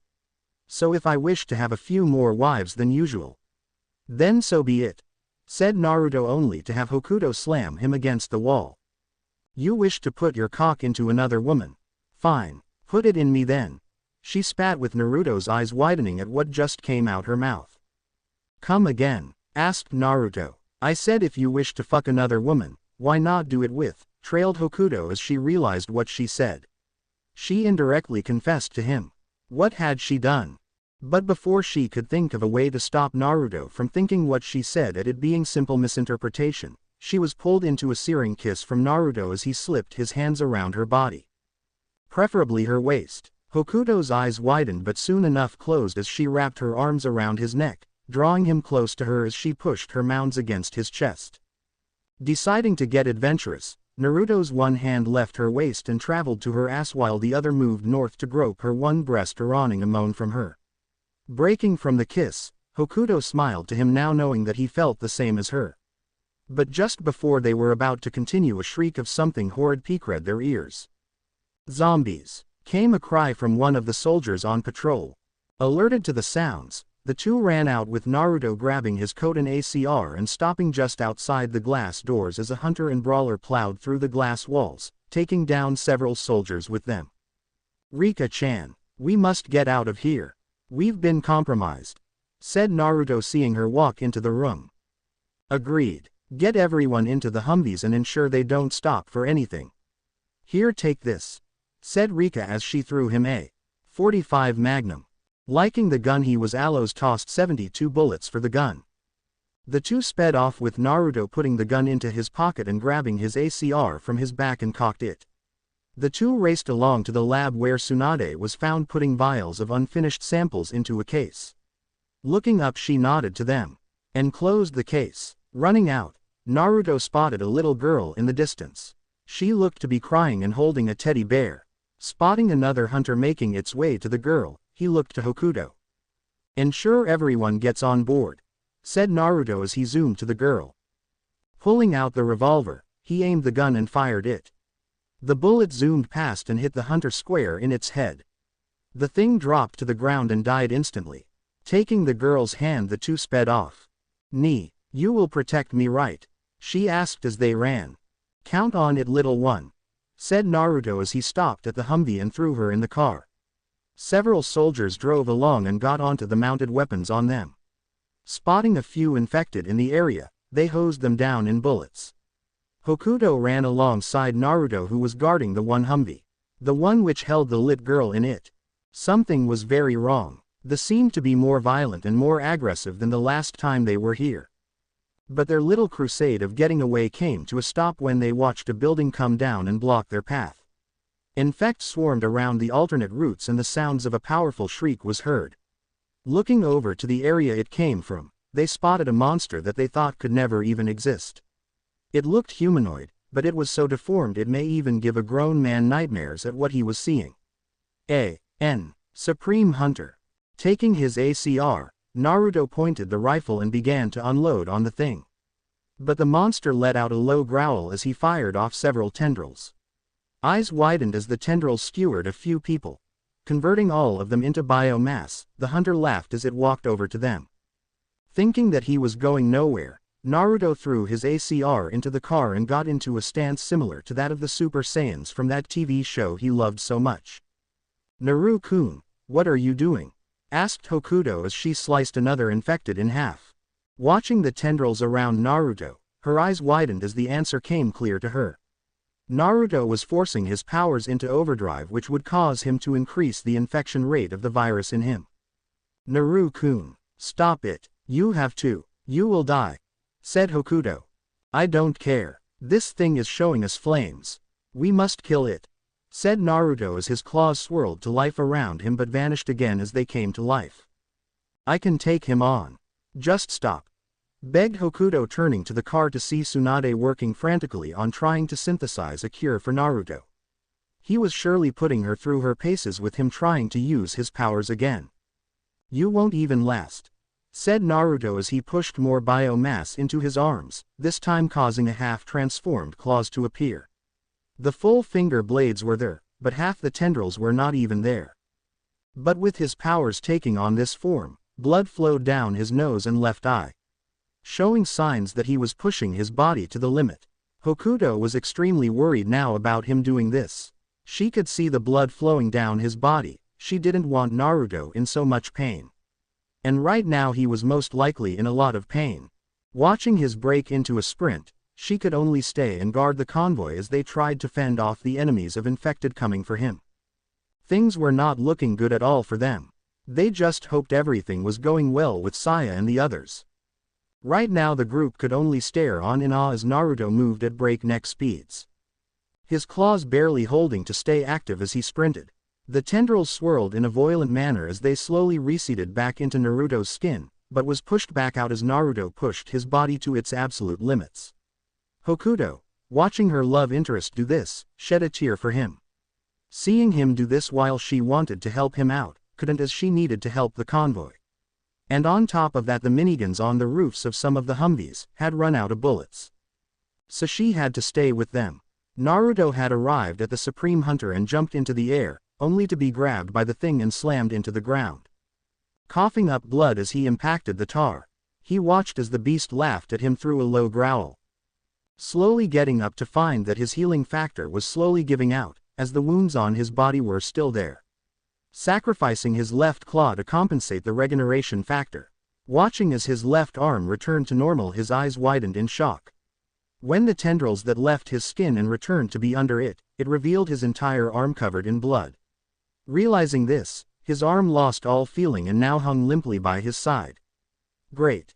Jumping into the air as he drove the claw down, he sent it into the ground, sending up his signature critical mass attack. Ground spike devastation. But with him not being in a critical mass state and his claws being what they are, it was a very weak attack that just brought up a few spikes that just grazed the beast. And once again the beast laughed as it reared up and literally slapped Naruto away, sending him through 3 buildings. "Naru-kun!" shouted Hokuto as she sliced a necromorph in half. Slowly getting up, Naruto took a step forward and immediately dropped to his knees. Looking down, he grunted in pain as a steel pipe was going through his gut. Grabbing the pipe, he slowly pulled it out. This was not looking good. But as he slowly made his way to the monster, the glyphs were once again seen in his vision. As his episode was happening, a necromorph jumped down from the ledge above him and stabbed him through the gut. Coughing up a lot of blood, he looked to see Hokuto sprinting at him, her blades and claws at the ready to kill the thing latched onto him. "Do you not wish to die?" came the voice in his mind. "I'll never give in," replied Naruto. "Will you accept my gift? The very power of the necromorph. An agent of the marker?" asked the voice. "I'd hate to admit it, but I accept, but only for a few minutes," said Naruto. And his fate was sealed. His eyes shot open to reveal a full black sclera, his iris changed to be pure yellow and his body was racked with pain. His canines lengthened and his body turned into a beast of nightmares. Hokuto from her position was sprinting to meet her beloved when she saw this happen. Coming to a searing halt, she watched as 2 blades that were serrated on one side came bursting out his back and glyphs appeared on his skin. Looking dead in the eyes of the necromorph, Naruto grabbed his face and with one flex of his hand, the infected's head burst in an explosion of blood. His hand now covered in blood, Naruto got onto his haunches and rushed the Supreme Hunter. With his new and improved speed and strength, he was able to slam into the beast and knock it down. Hokuto was so stunned at the sheer power Naruto now held. Was this because of the marker's influence, much like her? But just as she was about to help Naruto, she dropped to the floor clutching her head. Glyphs appeared and burned onto her skin as she screamed in pain. Rika, seeing this, pulled out a pistol and pulled the trigger. Hokuto dropped to the floor. Hearing the gunshot, Naruto looked over to Hokuto. In his frenzied, infected rage, he began to feel more and more at anger as he stared at the body of Hokuto. Looking to Rika, he bared his teeth and charged to her. Rika saw this and ordered her men to point their weapons just in case at Naruto. She watched as he jumped into the air and bring down both his blades, ready to purge her from existence. But that was when the astonishing happened. Jumping out of the car and into the way of Naruto was the little girl. Not being able to stop, Naruto's eyes returned to normal and at the last minute, he regained his senses and the blades penetrated her kidneys. She coughed up blood and Naruto began to shed tears. "Little one, why?" asked Naruto as she gave him a weak smile. "You've finally woken up." She didn't kill Hokuto-san," said the girl, making Rika nod her head and pull out the magazine. "It was a tranq dart," she added as she coughed up more blood. I, said Naruto as the little girl placed her hands onto his face, cupping his cheeks. "It's all right, I'm going home. My parents, and Ne-san, they're waiting," she said as she closed her eyes. No, no, don't leave me, Tsunade-san. Give her some shots, stims, adrenaline, roids, anything," begged Naruto as he held her in his arms, watching Tsunade shake her head. "I'm sorry, Naruto-san, but you killed her," said Tsuande. No, I'll never accept this," shouted Naruto, earning a slap through the face from Rika. "Naruto, we need to move. Your actions did this, you killed her. If you didn't allow that power to overwhelm you, you'd be fine. We're leaving, we'll hold a ceremony for her. Grab Hokuto," snapped Rika, surprising Tsunade. Doing as she instructed, Naruto grabbed Hokuto and placed her into the Humvee. Getting into the car, Naruto's necrophase A.N. calling his necromorph power that vanished, and he watched as his blood pooled around him. His infection rate had increased to the point where he is now on death's door. Collapsing in the car, Tsunade got to work on him, patching up his wounds and doing everything she could to save him. She had no choice but to multitask. She had to get this cure done now. Pulling up to a excluded area, they got everyone inside. Naruto was breathing heavily as the glyphs on his skin glowed a violent red color. Tsunade knew time was not on her side. She had to get the cure done. Getting everything set up in an office as her lab, she found a few bottles of purified air, a breather and some IV drips. This was perfect. Putting Naruto on these things, she got started. She knew she needed a sample of Naruto's DNA, but she just couldn't do it. Not to her own nephew. Do it, came a voice. Looking down, she found Naruto looking at her with the breather still on his face. His eyes burned with fury as knowing what she was planning on doing. But I can't, she replied as she held the scalpel in her hand, which was now shaking badly. Do it. Remember, I'm doing this to regain the power I had to save us, added Naruto. Are you sure about this? Asked Tsunade, knowing that Naruto was stubborn when he put his mind to it. Yes, do it, said Naruto as he turned his face from her and closed his eyes, bracing himself for what was to come. Walking up to him, she placed the scalpel on his arm and began to cut. Naruto's screams pierced the room with such anguish and power. Everyone did their best to ignore what was happening. Even Hokuto, who was awake and feeling fine, tried her best to not concentrate on the noise being made by Naruto. Tsunade felt tears run down her cheeks as she pushed further with the knife. But she had to push through it. Finally getting the piece of flesh she wanted, she found his entire arm filled with wriggling worm-like tendrils. But they looked to be pretty docile. No doubt from the infection in him. Sewing up the wound, she told him to relax in the bed as she went out the room to synthesize the cure for him.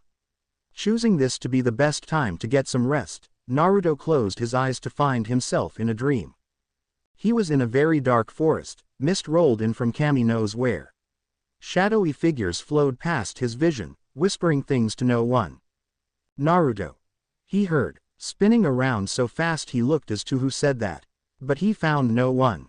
Naruto, he heard again, but this time behind him.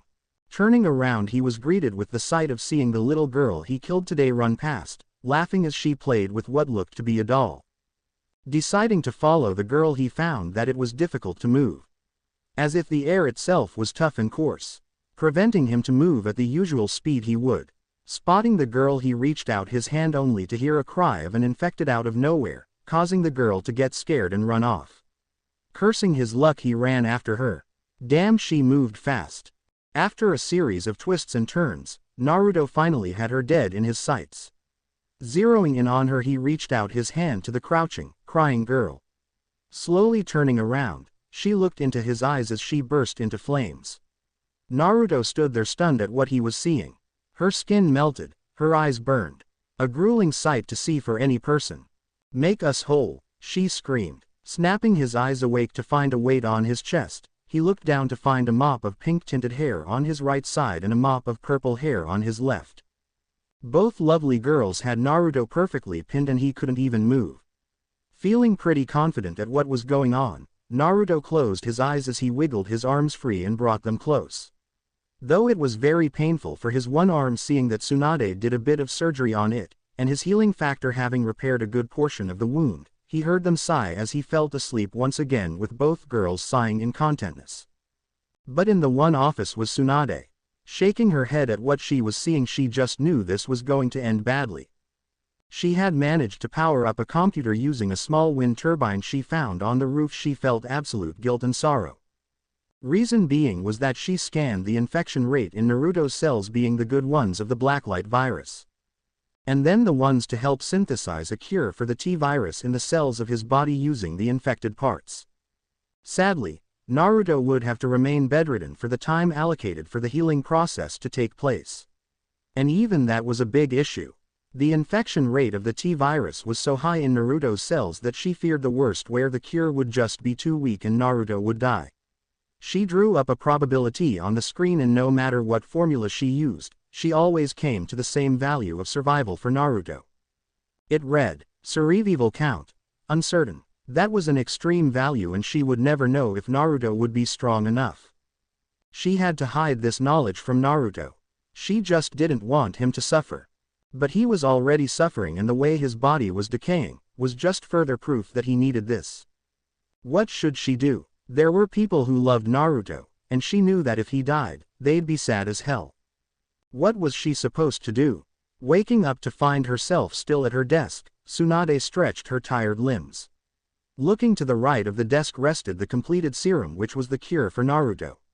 She still felt uneasy about giving it to him. In fact, she didn't want to give it to him. She too saw the news about the shooting where Naruto lost his life. And now she just got him back. She couldn't lose him again. But he was still dying. So it was either let him die from the infection in him, or give it to him and he dies. The survival odds were still the one thing which haunted her. She made up her mind. She hid the syringe, but just as she was about to close the drawer, Rika came into the room. "What's that?" she asked. "The cure for Naruto," replied Tsunade in a down tone. "That would make someone very happy.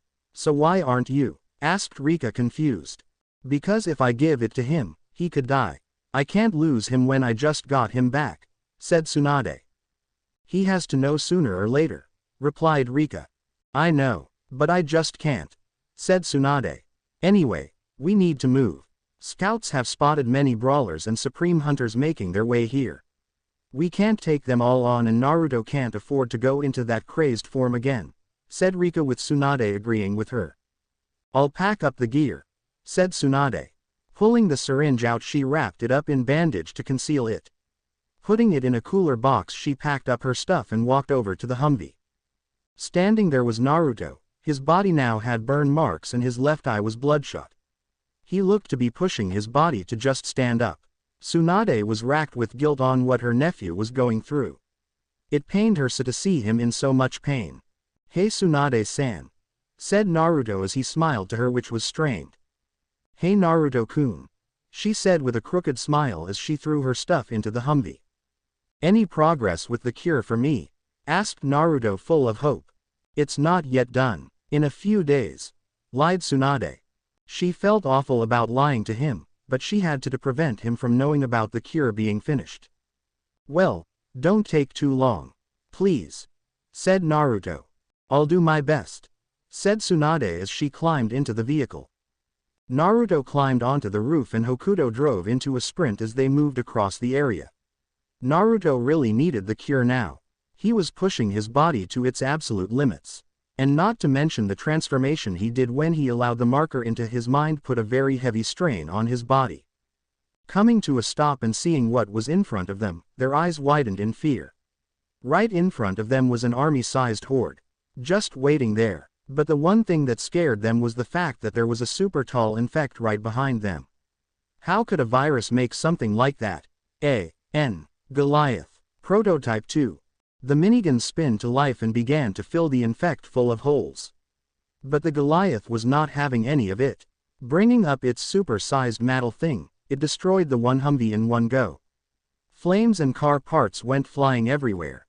"Get everyone out of here," screamed Rika. Every Humvee spun around and drove off in the opposite direction, in hopes of losing the monster. After a series of winding roads and a few dead ends, they finally stopped. Naruto got off the Humvee and looked around while he pulled out the ACR in the back seat and reloaded it. "How many of us are left?" asked one of the soldiers. "We lost 3 people, but that Humvee that thing stepped on had all our munitions, food and medical supplies," said Rika. Survival was now looking grim. With no ammo, food and medical supplies, they would more be safer on death's door. "Either way, we need to find more. Any ideas as to where we can look?" asked Naruto. "There are a few shops close by, as well as a petrol station. We can salvage what we can there," said one of the soldiers. "Good, now we just need a place to set up camp," said Tsunade. "How about there?" asked Naruto, pointing at an abandoned warehouse not too far from where they were. "That can work. Everyone, move out," said Rika. Everyone climbed back into their Humvees.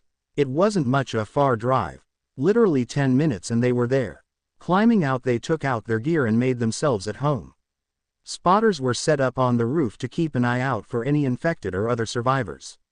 All abled bodies were placed in scavenging teams and the others, being women and children, were to just sit tight. Naruto already had his little area set up with a cloth on a railing overhead to act as a makeshift wall. His cot was set up and his weapons were laid out on a desk he found in the warehouse office area. "Naruto-kun," came a voice outside. It was Hokuto. Pulling the curtain aside, Naruto led her in and sat down on the bed. She looked to be in a state of panic. Sitting down next to her, Naruto slung an arm around her, pulling her close to him. She let loose and cried into his chest. There," said Naruto as he stroked her back. "Are we ever going to get you back to normal? You've done so much, and yet you're in so much pain," said Hokuto. "Hoku-chan, I promise. Once Tsunade-san has put a stop to the infection in me, I'll do my best to protect everyone here," said Naruto. "But you've always been there. So why don't we be there for you?" she asked. Before Naruto was about to say anything, Hokuto grabbed his face and pulled him into a searing kiss. His eyes widened, his thoughts raced as the girl moaned into the kiss. Slowly his eyes closed and he kissed her back. They stayed like this for a few minutes, exploring each other's mouths as their tongues danced about inside. Breaking from the kiss, Hokuto looked lovingly into his eyes. "Can I spend the night here with you?" she asked. "Of course," said Naruto. Laying down on the bed, they soon drifted into a blissful sleep. Hokuto moved her head onto Naruto's chest while he lay there, his eyes wide open and asking the one question. Why was he seeing these memories of his past? Rather, when he was alive these things never came up. But that was when he gained another flashback at the mere thought of it. Flashback. "Chu-san, look," said Naruto as he drew yet another picture of the marker with marker script all over it. This was getting out of hand now. Minato thought it would be a good idea to see what would happen if a child was in contact with the marker, but Northwest he saw that it was affecting Naruto in more ways than one. The first was where he'd draw all over the place in marker script. Everywhere. On notes from scientists, the walls, even on the TV in Minato's office. The next issue was the attacks his son would have. Naruto would be fine for 1 minute and then the next, he'd just snap and grab whatever sharp object he could find, chase people around with it yelling out the words, "Make us whole," while trying to gut them. And then after 5 or 10 minutes, he'd stop as if nothing happened. Minato just smiled at his son as he took the 7th image Naruto had drawn that day. He had to stop this. "Naruto, there is something I want to try. Can you do it for me?" asked Minato. "Sure, Chu-san. What is it?" asked Naruto. "Come with me," said Minato. Flashback end. Opening his eyes, he felt that he should return to Gentek. He had to know what he used to draw. Maybe the drawings would give him some clues as to what this mess was. Finding it was now the next morning, he looked down at the peaceful sleeping Hokuto who laid on his chest. Slowly climbing out of the bed, not waking up Hokuto, he made his way out to find there was a meeting happening. Joining into the meeting, he looked at the people gathered. They were giving a rundown of the materials they had so far. "Any luck with the shops?" asked Rika. "None. All shops are looted bone dry. Most of the foods we have are spoiled and the rest is just snacks. Water is contaminated and our petrol is nearly out," said one of the people. "We need venture out further. The infected are getting more aggressive. If we send out a team of soldiers then we'll risk the lives of our people here," said another. "But we need to secure the safety of our food and water. We'll starve to death if we don't have anything," said Tsunade. "I agree, so we'll put our units on a wider perimeter. That way we can secure a stronger border," said Rika. "Agreed. It's decided," said Naruto. "Planning on going out?" asked Rika with Naruto nodding. "The more hands the better. Even if we cough." Naruto coughed excessively as blood sprang from his lips and covered his hand. The infection was in its final stages of nearly killing him. It was only a matter of time. "You sure you can handle this?" asked Rika, concerned for the boy. "I got this," said Naruto as he left. "You've got to give him the cure," said Rika in a whisper to Tsunade. "I know, but what if he dies?" asked Tsunade. "He's already dying. Do you think he'd enjoy being in so much pain?" asked Rika with Tsunade hanging her head in shame.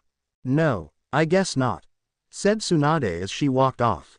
The next day Naruto got ready for his run to one of the stores, one quite far away from the settlement. He planned on getting as much items as possible to help avoid the run out of their supplies. But with his infection continuing, he'd have to watch it. Hokuto was going in a different group than he was and he told her to be careful, which she responded to with a kiss on his cheek. Leaving in their respective convoys, they drove off to the only store in a 30-click radius of their base. It had everything they needed: foods, water, medicine, even ammo found in the back. Cheering at finally gaining supplies as well as hitting the motherlode, they began to load the truck with the supplies. But as the last of the items were being loaded on, an ambush of brawlers came from nowhere and killed those who were by the truck. Screams were heard as people were devoured. Naruto dropped what he had and bolted out of there. If they were mushed, he had to find Hokuto. Those who were there were already dead. As he passed a corner, a brawler jumped down from the roof and slammed him onto the ground. Once pinned, the brawler sought on eating its prey. Forcing his hand into its claw state, it transformed with Naruto coughing up blood from the forcing of using powers. Slamming the bladed fingers into the thing's head, it dropped to the ground and died. Naruto deactivated his claw and sprinted to meet Hokuto. Meeting back at base, he saw it was deserted. The building was damaged, rubble laid everywhere and the smell of death hung in the air. A child laid next to her mother, holding her teddy which was covered in blood. It was a grueling sight to see. Seeing a woman laying under some beams, he went to investigate the body to see it move. Sprinting to her, he grabbed the beams and tried to lift. This would be easier if he could use his strength to get it off. But his powers were now all sealed. "Naruto, you're alive," said the girl looking up at the team. "Yes, I am. Just hold still, I'll get you out of here," replied Naruto as he tried to get the thing off her. "Naruto-san," came a voice behind him. Turning around, he saw it was Tsunade. Relieved to see her alive, he told her to help him get the beams off the woman. But it was no use, the beams were just too heavy. Next thing, a cry was heard, making them stop and turn around to find a pack of brawlers. The woman hung her head at what was to happen. "Leave me," she said. "No," replied Naruto as he continued to lift. "There is a bike I found and hid. Take it, it still has petrol in it," said the woman. This was the part Tsunade hated the most. The leaving of a friend behind. The sheer thought of being powerless was just too much to bear. Reluctantly, she let go of the beam and grabbed Naruto. "We have to leave," she said. "What? I'm not leaving her," snapped Naruto, only to be slapped through the face. "We must push forward to survive. Come," she said as she yanked Naruto's hand. "No," he called out. "Play Miley Cyrus when I look at you. Live on, young man," she said as the brawlers dove in for their snack. Finding the bike under a cloth, Naruto climbed onto the thing and started it up. Looking behind her to see many infected sprinting at them, Tsunade jumped onto the bike and Naruto punched it. But just as they were thinking that they'd get away, one of the brawlers nicked her leg, injuring it beyond measure. "You okay?" asked Naruto. "Never better. Keep going," said Tsunade as they continued on their way. Coming to a stop to patch up her leg, they pressed on further. Naruto pulled out a map and began to scan for any places they could find to rest for the night. Jumping back on the bike, they headed in a random location. But fate was not on their side as the bike ran out of juice, forcing the pair to walk. Night was fast approaching, ducking in and out of buildings as infected monsters walked the halls. Hungry for something to eat, Tsunade was really feeling under the weather. Her leg was in pain and all she could feel was the infected's virus wiggling around in her body. Stopping for a few hours, Naruto pulled out some crackers and the two ate in silence. Naruto watched as Tsunade struggled to eat the crackers. But nevertheless they were able to finish them. Hitting the road again as dawn broke, they pushed further on. Tsunade now sported a very noticeable limp in her walk as the infection was growing more and more. Collapsing on the road, Naruto ran to help her. She was on fire. Slinging her one arm around him, Naruto hefted her up and walked into another warehouse filled with containers. Setting her down and assessing the bandage, he found the wound infested with maggots and a very noticeable change in her muscle. She was slowly turning. Tsunade could only bow her head in defeat and reached into her pocket. "Naruto, take this," she said, holding out the syringe. "What is it? What does it do?" asked Naruto, taking it. "Something I should have given you a long time ago, when I finished it," she replied weakly. "What is it?" again asked Naruto. "The cure for you," replied Tsunade. But you said you haven't finished it, said Naruto, confused to hell. I lied, responded Tsunade. Wah, said Naruto, clearly dumbfounded. I just couldn't bring myself to give you it. I ran test after test on it and found no other way to alter it to give the same effects as a cure without killing you. You had a very little chance of surviving. That's why I didn't give you it, replied Tsunade with tears now flowing down her cheeks. You lied, said Naruto with disbelief in his eyes. I love you, Naruto. Now leave, said Tsunade. I'm not going anywhere, said Naruto as he latched onto her and drew her close. I know. That's why I'll make the choice for you, replied Tsunade as she took the knife in Naruto's boot and sliced her throat. Shocked at what she did, Naruto caught his falling aunt and held her in his arms. Tsunade, said Naruto as she smiled weakly at him. This is the only way for you to go, said Tsunade as tears now flowed down Naruto's face. From the entrance, brawlers massed into the warehouse, hungry for the flesh of their prey. You must go, Naruto. Push forward, and change the world. Don't pray to Kami, in a world that doesn't have one, she said, pointing at a hole in the warehouse walls. Getting up and taking the syringe with him, Naruto shot through the hole at full force.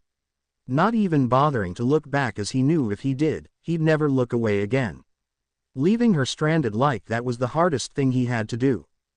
Tsunade watched the slowly shrinking form of her nephew. As he ran, she witnessed a flashback of when he did the same when he visited her when he was but a child. His back toward her as he ran back home. Oh, that's right, said Tsunade as she stretched out her hand, only to have a brawler latch onto it. Naruto shut his eyes closed as he continued his sprint. Tears rolled thick and fast down his face. Not containing it anymore, he cried out in a loud shout as he experienced the lose of his only family he had left. He was all alone now. No more relatives. He was the last of his family. End song. Dropping to the floor a good 10 mics away from the warehouse, he just collapsed in tears. He just cried and cried. Why did Kami have to be so cruel to him? Why did he have to lose everything? Again. Why? Why? But throughout the haze of sadness his mind snapped and he looked at the syringe Tsunade gave. It gave off a very uneasy purple color as it moved inside the tubing. You had a very little chance of surviving, echoed Tsunade's words in his head. I'll take that gamble, to change this world and avenge those that have died, said Naruto as he pulled the cap off and shoved the needle. Slowly pushing its contents in, his body felt like it was thrown in an inferno. His body shook violently as tendrils swirled to life around him. Many infected shot out to him and buried him under their weight as they bit and chewed away at him. But they were blasted off him as an explosion of tendrils burst to life around him. His body encased in a tendril-like swirling armor, making his right hand into a fist. He watched as tendrils swirled powerfully around it and vanished to reveal a very sinister-looking blade. It was serrated on one side and extremely sharp on the other.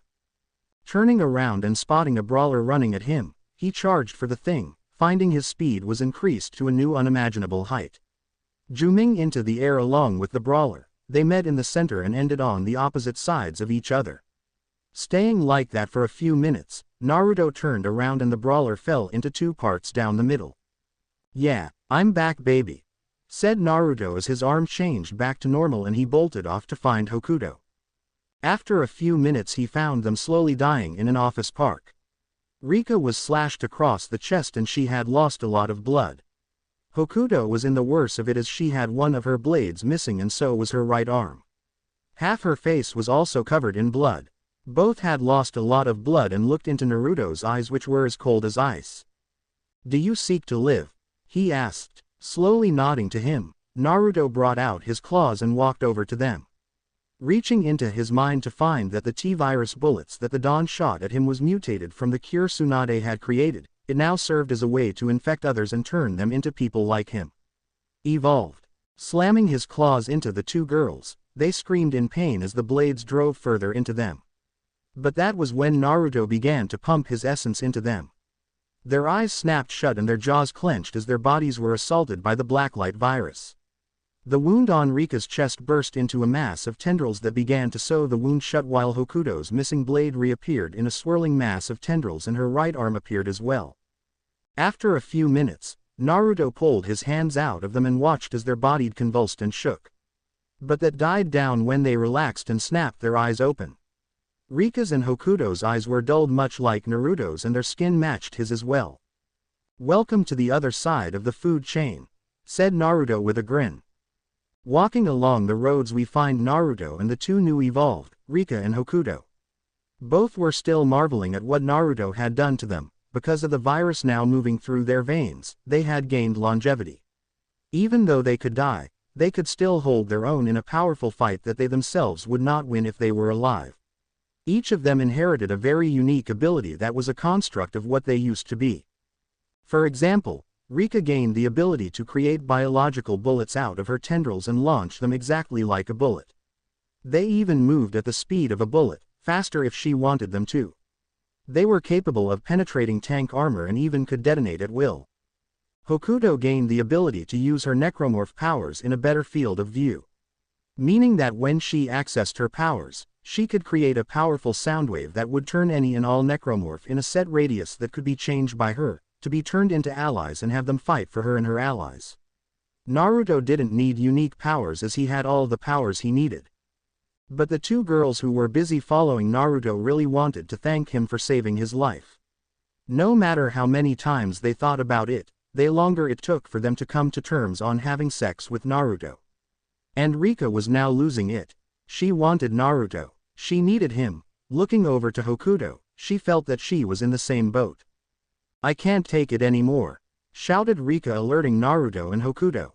Hokuto instantly realized what she meant, but Naruto was oblivious to it. "What is it?" asked Naruto, only to be grabbed by the two women and dragged into an abandoned hotel and taken to one of the rooms. "Lemon, some of you are now like, about damn time." Throwing him onto the bed, Naruto found the two evolved slowly undressing as Hokuto locked the door. Not that it meant anything, she just felt like it. "Girls, what's gotten into you?" questioned Naruto. "We've absolutely had it. These subtle gestures of flirty winks, pinches and whatnot. We just want some good old-fashioned sex. Something for us to give ourselves to you and you alone," said Hokuto as she pulled the last of her clothes off. "So, you want to sleep with me?" asked Naruto, now no longer showing any form of restraint, giving into his primal instincts. "Of course we do. We want you. We need you," purred Rika as she got onto the bed and crawled over to his crotch while Hokuto moved over to his head. "While she's pleasing you down there, be a darling and please me here," said Hokuto as she spread her legs over his face, giving Naruto a clear view of her pussy. Not denying it, he delved his head into her folds, causing Hokuto to arch her back at the pleasure that just shot through her body. Rika didn't stay idle either as she went to suck his cock while the rest she massaged with slow strokes. Naruto could only moan as he felt Rika's hot mouth over his member, which in turn sent vibrations into Hokuto's snatch, causing her to moan as she began to grind on his face. This carried on for a good few minutes until Naruto fired his seed into Rika's mouth and Hokuto came all over his face. The sounds of Hokuto's screams of pleasure echoed through the halls of the hotel.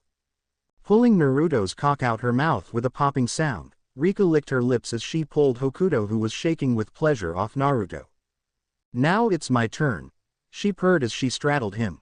Slowly positioning her snatch over Naruto's cock, she slowly descended as she moaned in pleasure. But she stopped when Naruto wasn't even halfway in. His eyes widened at what he just realized. This bombshell of a woman was still a virgin. "Are you okay?" asked Naruto. "I will be soon," she said as she slammed herself down, causing her to scream in pain. Giving her a few minutes, Rika finally got over the feeling and slowly began to rise and descend.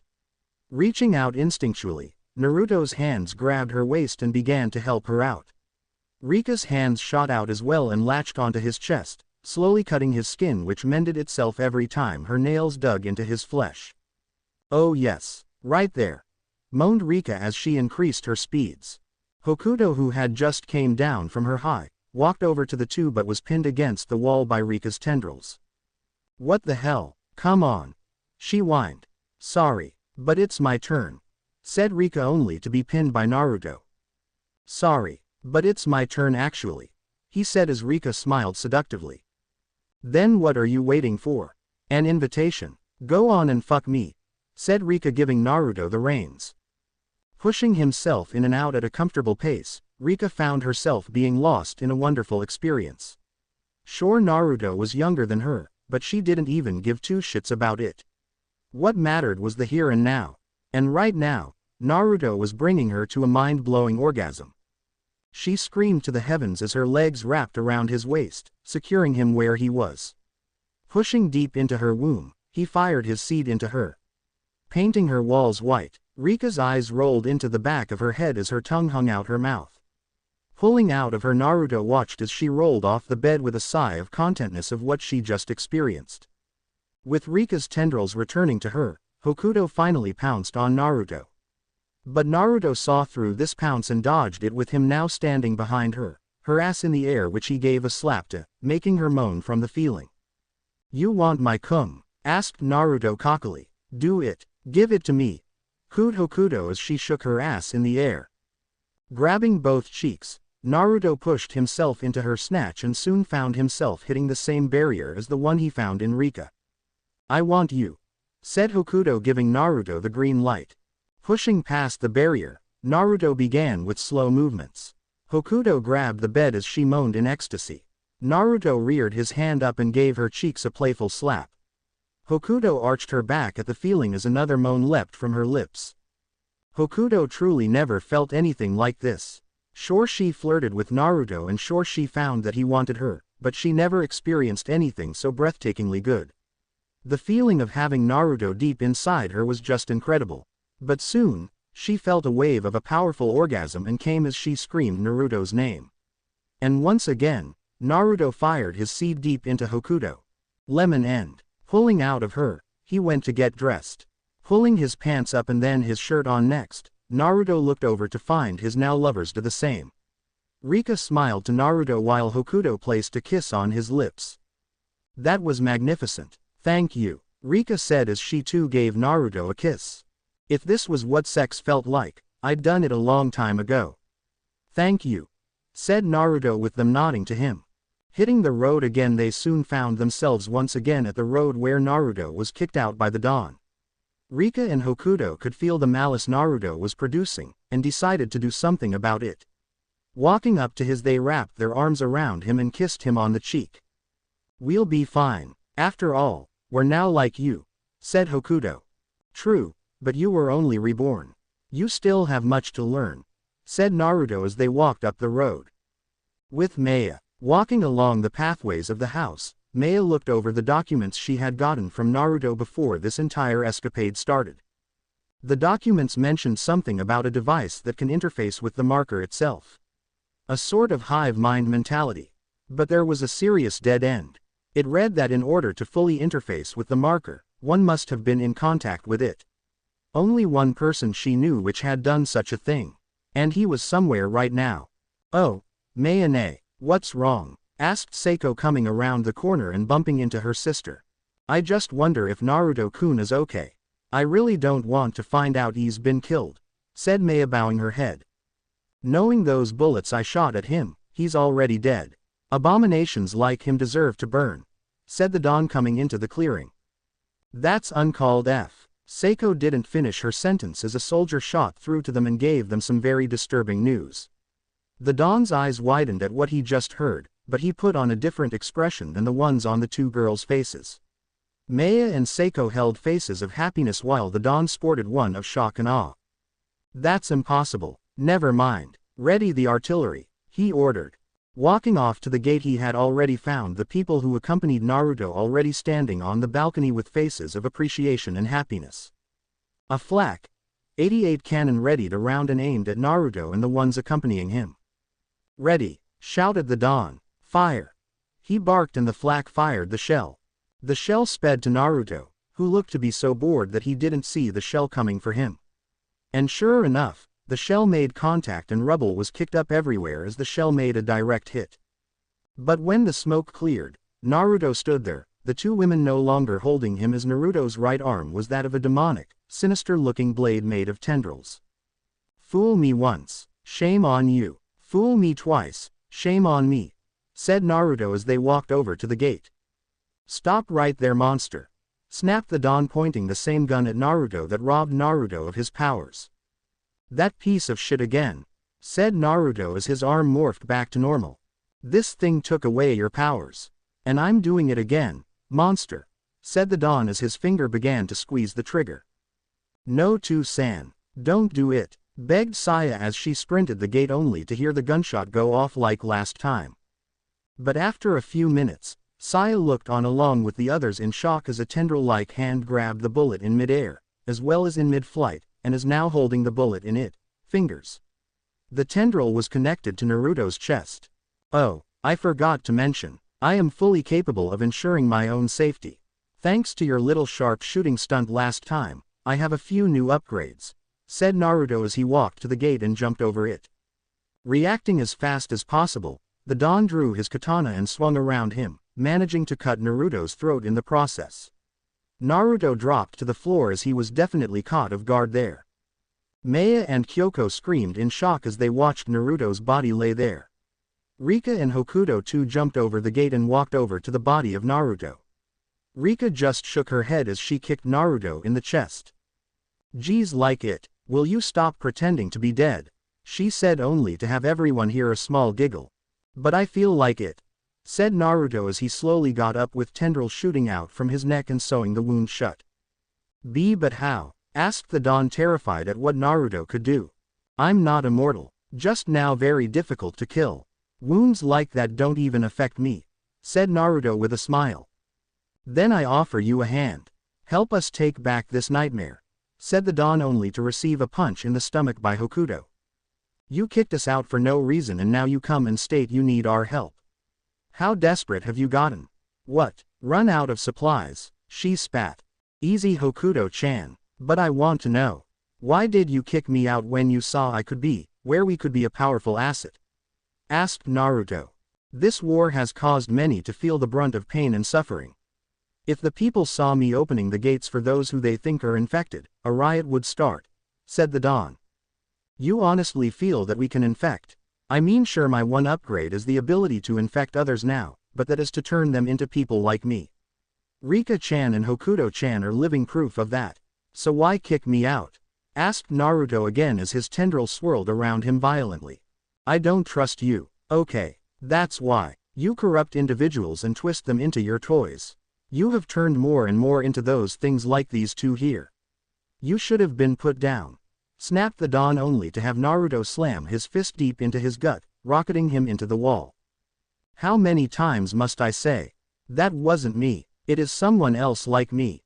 Fuck Sake, said Naruto as he walked off, only to be stopped by Yuriko, Saya's mother.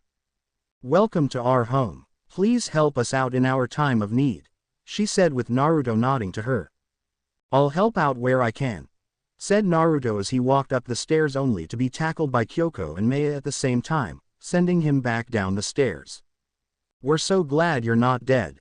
Don't leave us, they both said as Naruto stroked their heads. I'll never run again, said Naruto as he moved their faces up and kissed them on the lips, shocking them beyond measure. I'll always be with you, said Naruto, with the girls getting off him and him getting up. Walking into the house, Naruto got settled into one of the rooms with Hokuto and Rika taking the one on the opposite side. Sitting on the bed, Naruto played with his tendrils, morphing his right hand between his different offensive powers. Apparently, the cure did more than just heal him, it gave him a very strong boost in power. His thoughts were disturbed, however, when the door opened to reveal Seiko in a purple kimono. Naru-kun, what happened to you when you were away? She asked, concerned. What do you mean? I'm still the same, responded Naruto. No, you're not. Before you were chased out, your eyes held such protection for us. Now that you're back, they hold such hate in animosity. What happened? Asked Seiko, sitting on the bed next to him. It happened before I regained my powers, started Naruto. Naruto explained everything to Seiko about his meeting with Rika, his reunion with his aunt Tsunade, and the constant overrun of infected every time. And then, the death of Tsunade, which led him to have him regain his powers thanks to a cure that would have killed him. Seiko could only sit there while Naruto shed a tear at the end of his story. Seiko embraced him and pushed his head between her breasts as she rubbed his back in comfort. You know, Every time I think about it, I think about tearing my chest open. Just to see if my heart still beats. If I still have emotions. If I'm still human. Said Naruto only to have Seiko kiss him on the lips. I want to remain with you for all eternity. I want to be with no matter what. Said Seiko with Naruto's eyes slightly sparkling with hope. There is a way. Said Naruto making his right hand into his claws. How? Asked Seiko. I turn you to be like me. He replied with Seiko donning a confused look. Gather everyone. I'll explain outside away from prying eyes. Said Naruto. Okay. Said Seiko as she got up only to receive a slap on her ass by Naruto. Turning around she saw him smile and give her a wink. Maybe we can pick off where we left with our relationship, he said huskily with Seiko blushing madly. I'd like that. She purred as she walked off with a slight sway in her hips. With the dawn, waking up to find a soldier standing there, the Don slowly sat up with him placing a hand on his head. What happened? He asked. Sir, Naruto and the two females accompanying him have taken refuge here in the house.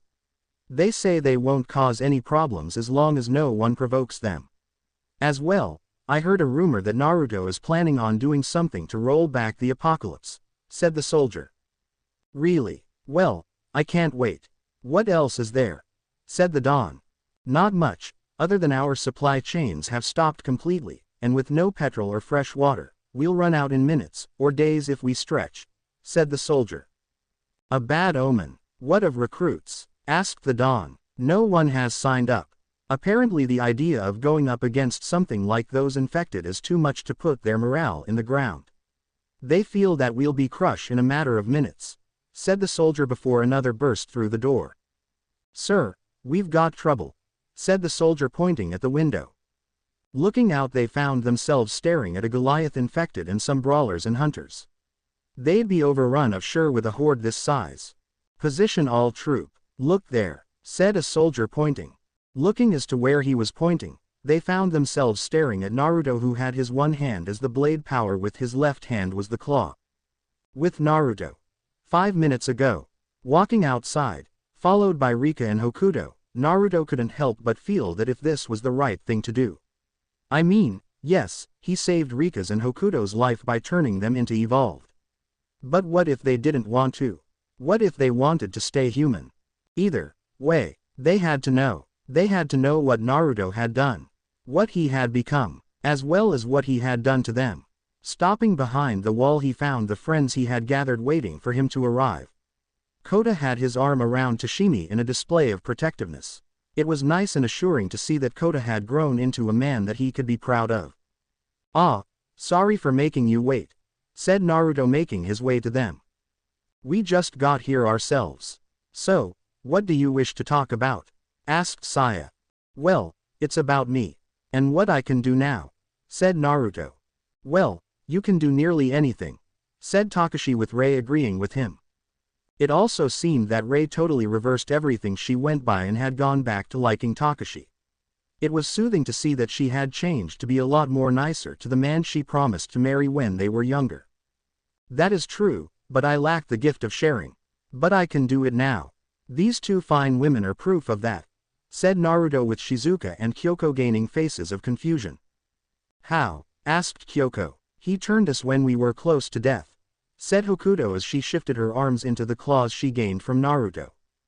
It is true, but with them, they gained one Yunyu power only they can use.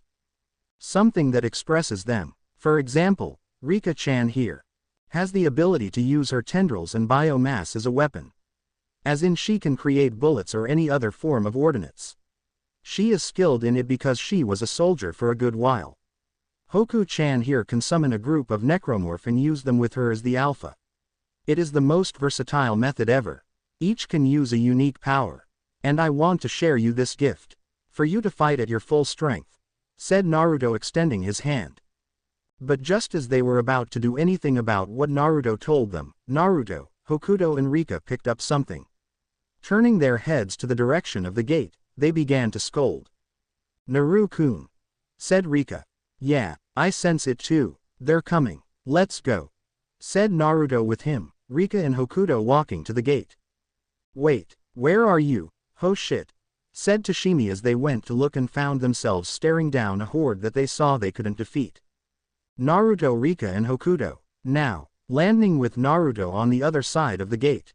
They got ready with Naruto summoning up his tendril armor, Rika's one hand turning into a bio-type launcher and Hokuto rearing up to summon a pack of necromorph. "Ready?" asked Naruto. "Damn right," said Rika as Hokuto shouted in a low growl and several necromorph gathered around her. Jumping into the air with enough force to now be 3 meters in the air, Naruto pushed his clawed hand out and from it shot out a pure spike made of tendrils. He could now use them in a form that didn't require any form of contact with the ground, even though it was weaker than the ground spike devastation form of it. It still did a lot of damage. The spike hit the Goliath in the head and the beast screamed in pain as it writhed around, smashing buildings as it did. Hokuto's necromorph and Rika's attacks were proving to be pushing the infected back and they were also looking that they could win this fight. For Rika, it was nice to know that she had the power to drive something back instead of the reverse happening. She really thanked Naruto for giving her this power. And she did that by giving her body to him. It only took a matter of minutes to have them, including the Goliath, dead. Naruto, Rika and Hokuto all jumped into the air and slammed their hands onto the ground as they made contact with the tar road. Ground quake devastation. They shouted together and the ground shook violently as a crack appeared and the infected were swallowed whole.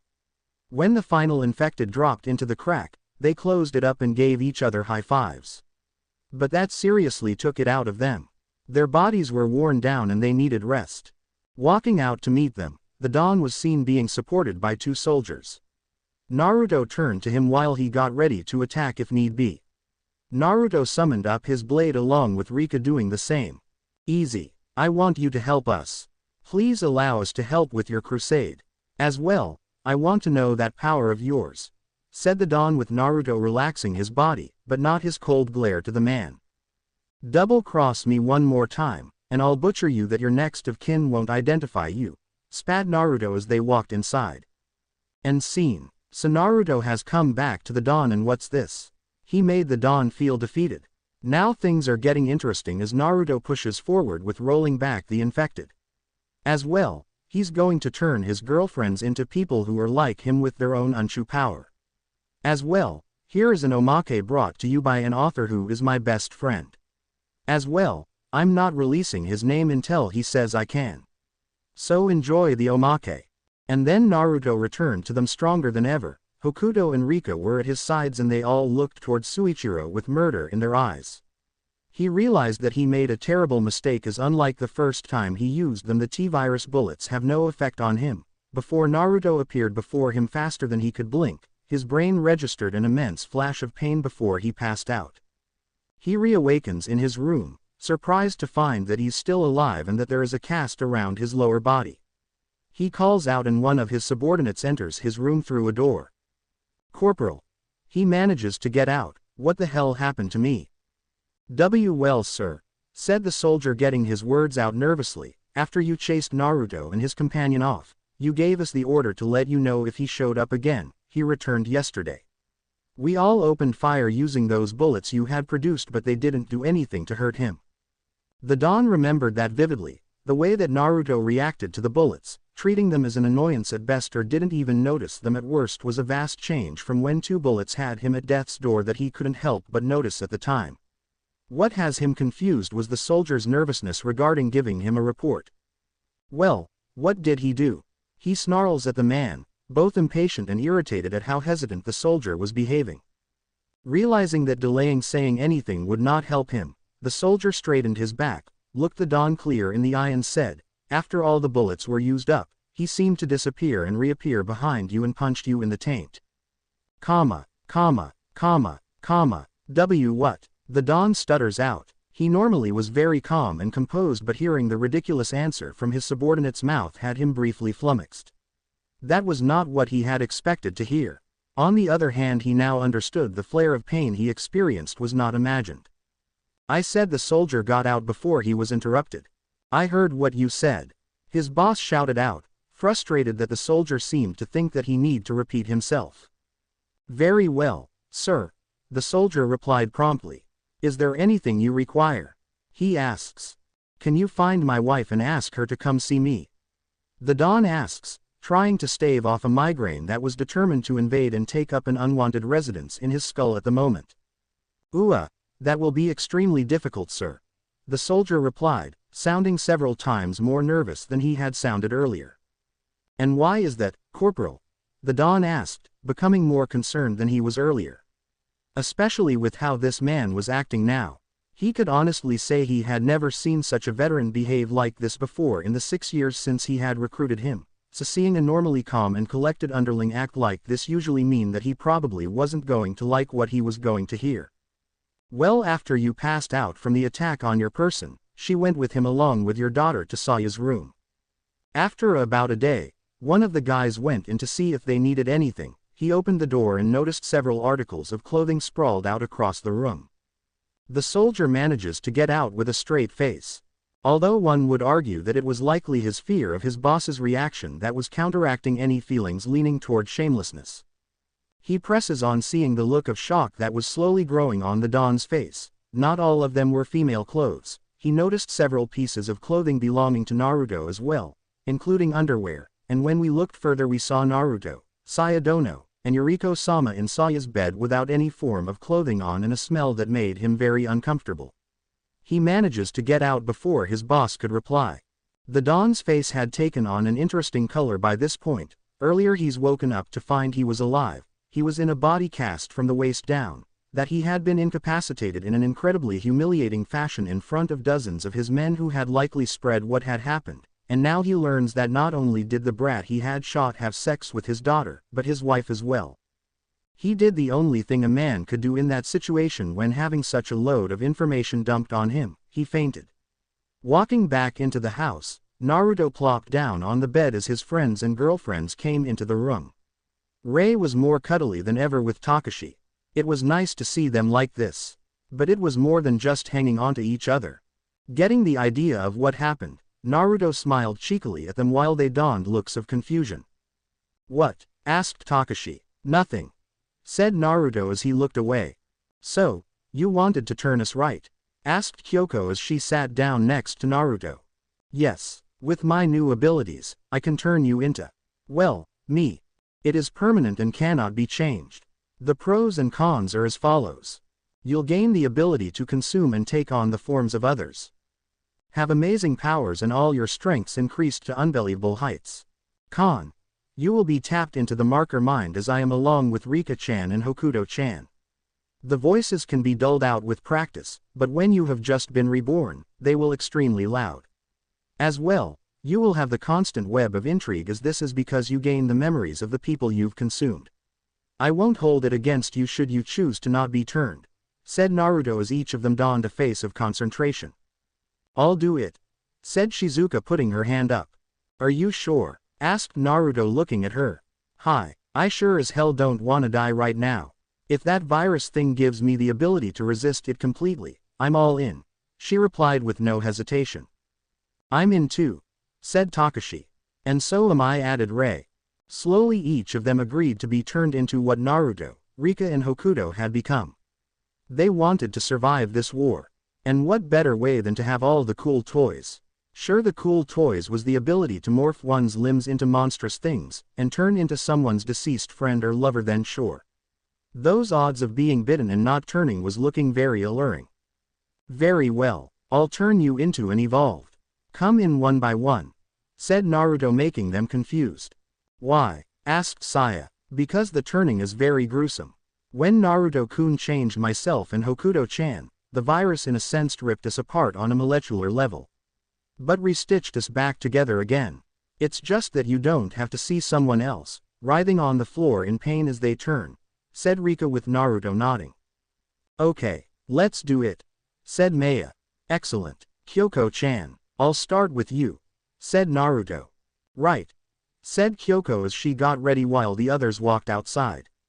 Once everyone was outside, Naruto stood up along with Kyoko.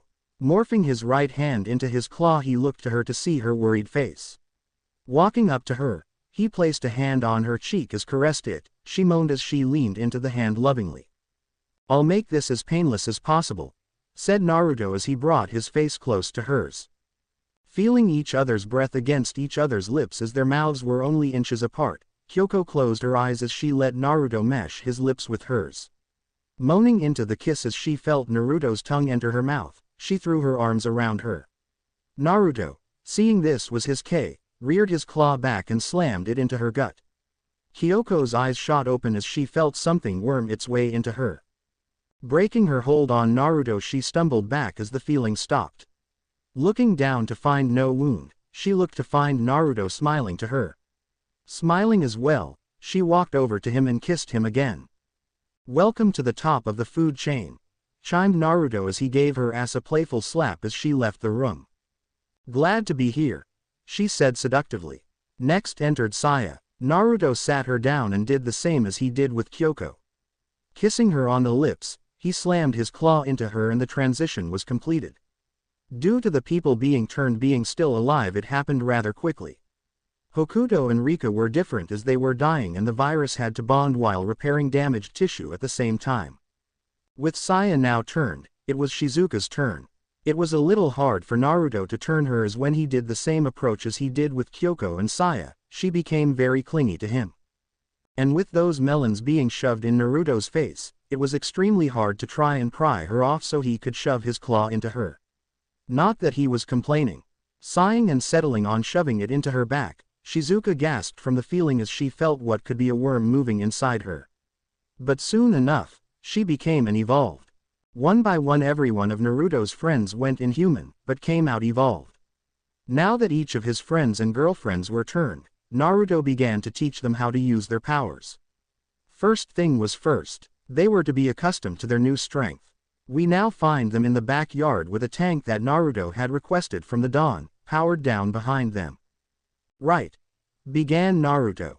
"To get accustomed to your newfound strength and speed, you need to come to grips on what your overall strength is now." "But what about powers? You know, the shape-shifting limbs?" asked Tashimi. "We'll get there, but one thing is for sure. You've each inherited a unique power that only you can use. But that is for another time," replied Naruto. "So what is this strength?" asked Takashi. "As you can see behind me, there is a tank. Today, you're gonna pick it up and move it," said Naruto, making them laugh at what he said. "Are you crazy? That thing weighs 62 metric tons, laughed Saya, with the others agreeing. Naruto just sighed and walked over to the tank. Grabbing the turret, he lifted it up as if it were made of feathers. They all stood there completely flabbergasted. Placing the tank down, they each took turns at seeing if they could do the same. They were completely blown away when they were able to lift it like it was nothing. Nodding his head, Naruto grabbed a rock and threw it at them, only to have Seiko catch it while the others dodged. "Good," said Naruto, smiling at his girlfriend. "Was that your best?" asked Seiko. Naruto just smirked, grabbed another rock and threw it at the same speed he did with Seiko at a tree. They all stood there wide-eyed at what he did. When the rock made contact with the tree, it exploded into a million pieces, while the rock itself was lodged into the side of a building. Now that you're all evolved, your pain receptors and strength inhibitors are switched off permanently. Though in some areas of the body they are not. These things happen to me. As well, you will get accustomed to your new strength and will gain some new sensory abilities.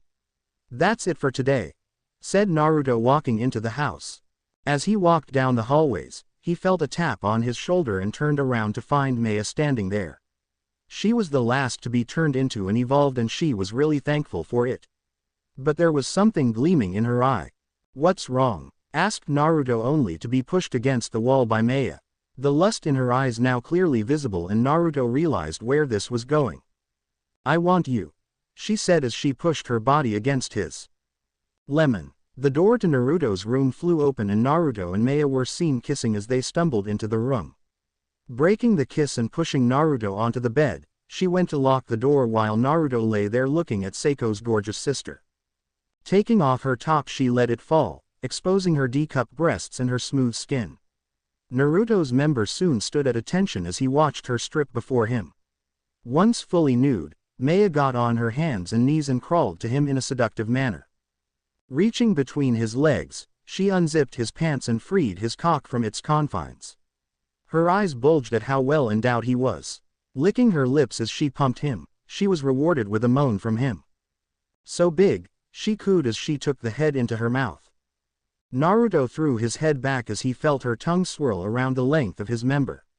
Maya slowly took in more of him as she began to bob her head on his cock. It was the most tastiest thing she had ever tasted. She was sure as hell glad that she was giving herself to a man she loved rather than someone who would force himself onto her. Ever since Naruto saved her from Ikairu, she was thankful to him, and ever since then, she was infatuated with him. Naruto arched his back as he fired his seed into her mouth. Maya moaned as the hot spunk shot down her throat, swallowing too eagerly as the waves came. After coming into her mouth, Naruto turned the tables and placed her on the bed while he kissed her on the lips. Trailing down kisses down her body, licking her nipples, making her gasp in pleasure. Reaching her folds, he trailed a slow lick over it, electing a glorious moan from her lips. Plunging his tongue into her, she arched her back as she gasped in pleasure. Naruto was relentless in his ravishing of her lower lips, tasting everything she had to offer him. Maya's breathing became quickened as Naruto picked up pace. Her moans and words of how good it felt made Naruto pull his tongue out as he plunged 2 fingers in. The alien feeling caused Maya to come right then and there. Coming down from her high, her eyes glazed with lust as she looked down to him as he licked his lips. Lapping up her essence as moans escaped his lips. "Delicious," said Naruto as he crawled up her body, trailing kisses along her body on his way up, gaining moans from her as he journeyed up. Reaching her lips, he lined himself up and kissed her on the lips. Maya ran her hands along his body as the kiss became heated. "No time in waiting. Put it in me," she said as she broke the kiss. Slowly pushing himself in, he listened to her moans as Naruto pushed deeper and deeper, until he hit a barrier. Stopping to look into her eyes, he watched as she nodded her head as she latched herself onto him. Overlapping his lips with hers, he plunged into her, breaking past her hymen in one shot. Maya's eyes shot open in shock and pain as she felt Naruto inside her. But her cries were silenced from the kiss from Naruto. After a few seconds of getting used to him inside her, breaking from the kiss and looking deep into his dulled eyes, she nodded her head. "Do it," she said into his ear. Obliging to her wishes, Naruto slowly pulled out and rammed himself back in. Maya moaned as she began to dig her nails into his back, as well as locking him in place with her legs. Soon, Naruto was moving at a comfortable pace as Maya began to lose herself in a haze of pleasure. "Harder, faster," she moaned. Picking up his pace, Maya arched her back as Naruto hit deeper into her. Her nails dug into his flesh, drawing blood, but the wounds closed as small tendrils swirled and stitched the wounds back together. Maya was a lose of words as her mind glazed over as her eyes rolled into her head and her tongue hung limp out her mouth. But the party was drawing to a close as Naruto felt himself getting close to his ending. "Maya-chan, he trailed only to have Maya reach up and kiss him on the lips. "It's all right. I want this. I want you. I want your children," she said. Naruto placed another kiss on her lips as he fired his load into her waiting womb.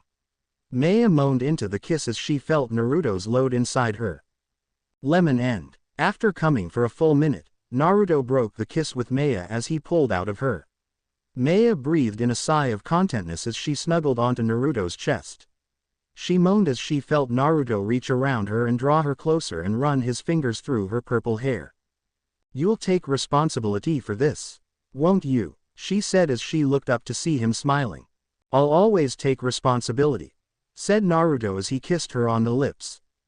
Moaning as she closed her eyes, she and Naruto fell into a blissful sleep as the day drew to a close. Tomorrow they'd learn how to summon up powers and learn what their UIU powers were. But in the room Hokuto and Rika were sharing, the 2 girls could be found sitting on the bed, a pregnancy test in each of their hands. Their heads cast down as the pregnancy finalized the results. Beep beep beep. The tests sounded. Looking at their tests, their eyes widened as they showed it to each other. "Does this mean?" trailed Rika as Hokuto nodded. "It does. We're pregnant with Naruto's child," said Hokuto as she and Rika put their hands on their stomachs. "We're gonna be mothers," said Rika with happiness. "Thanks."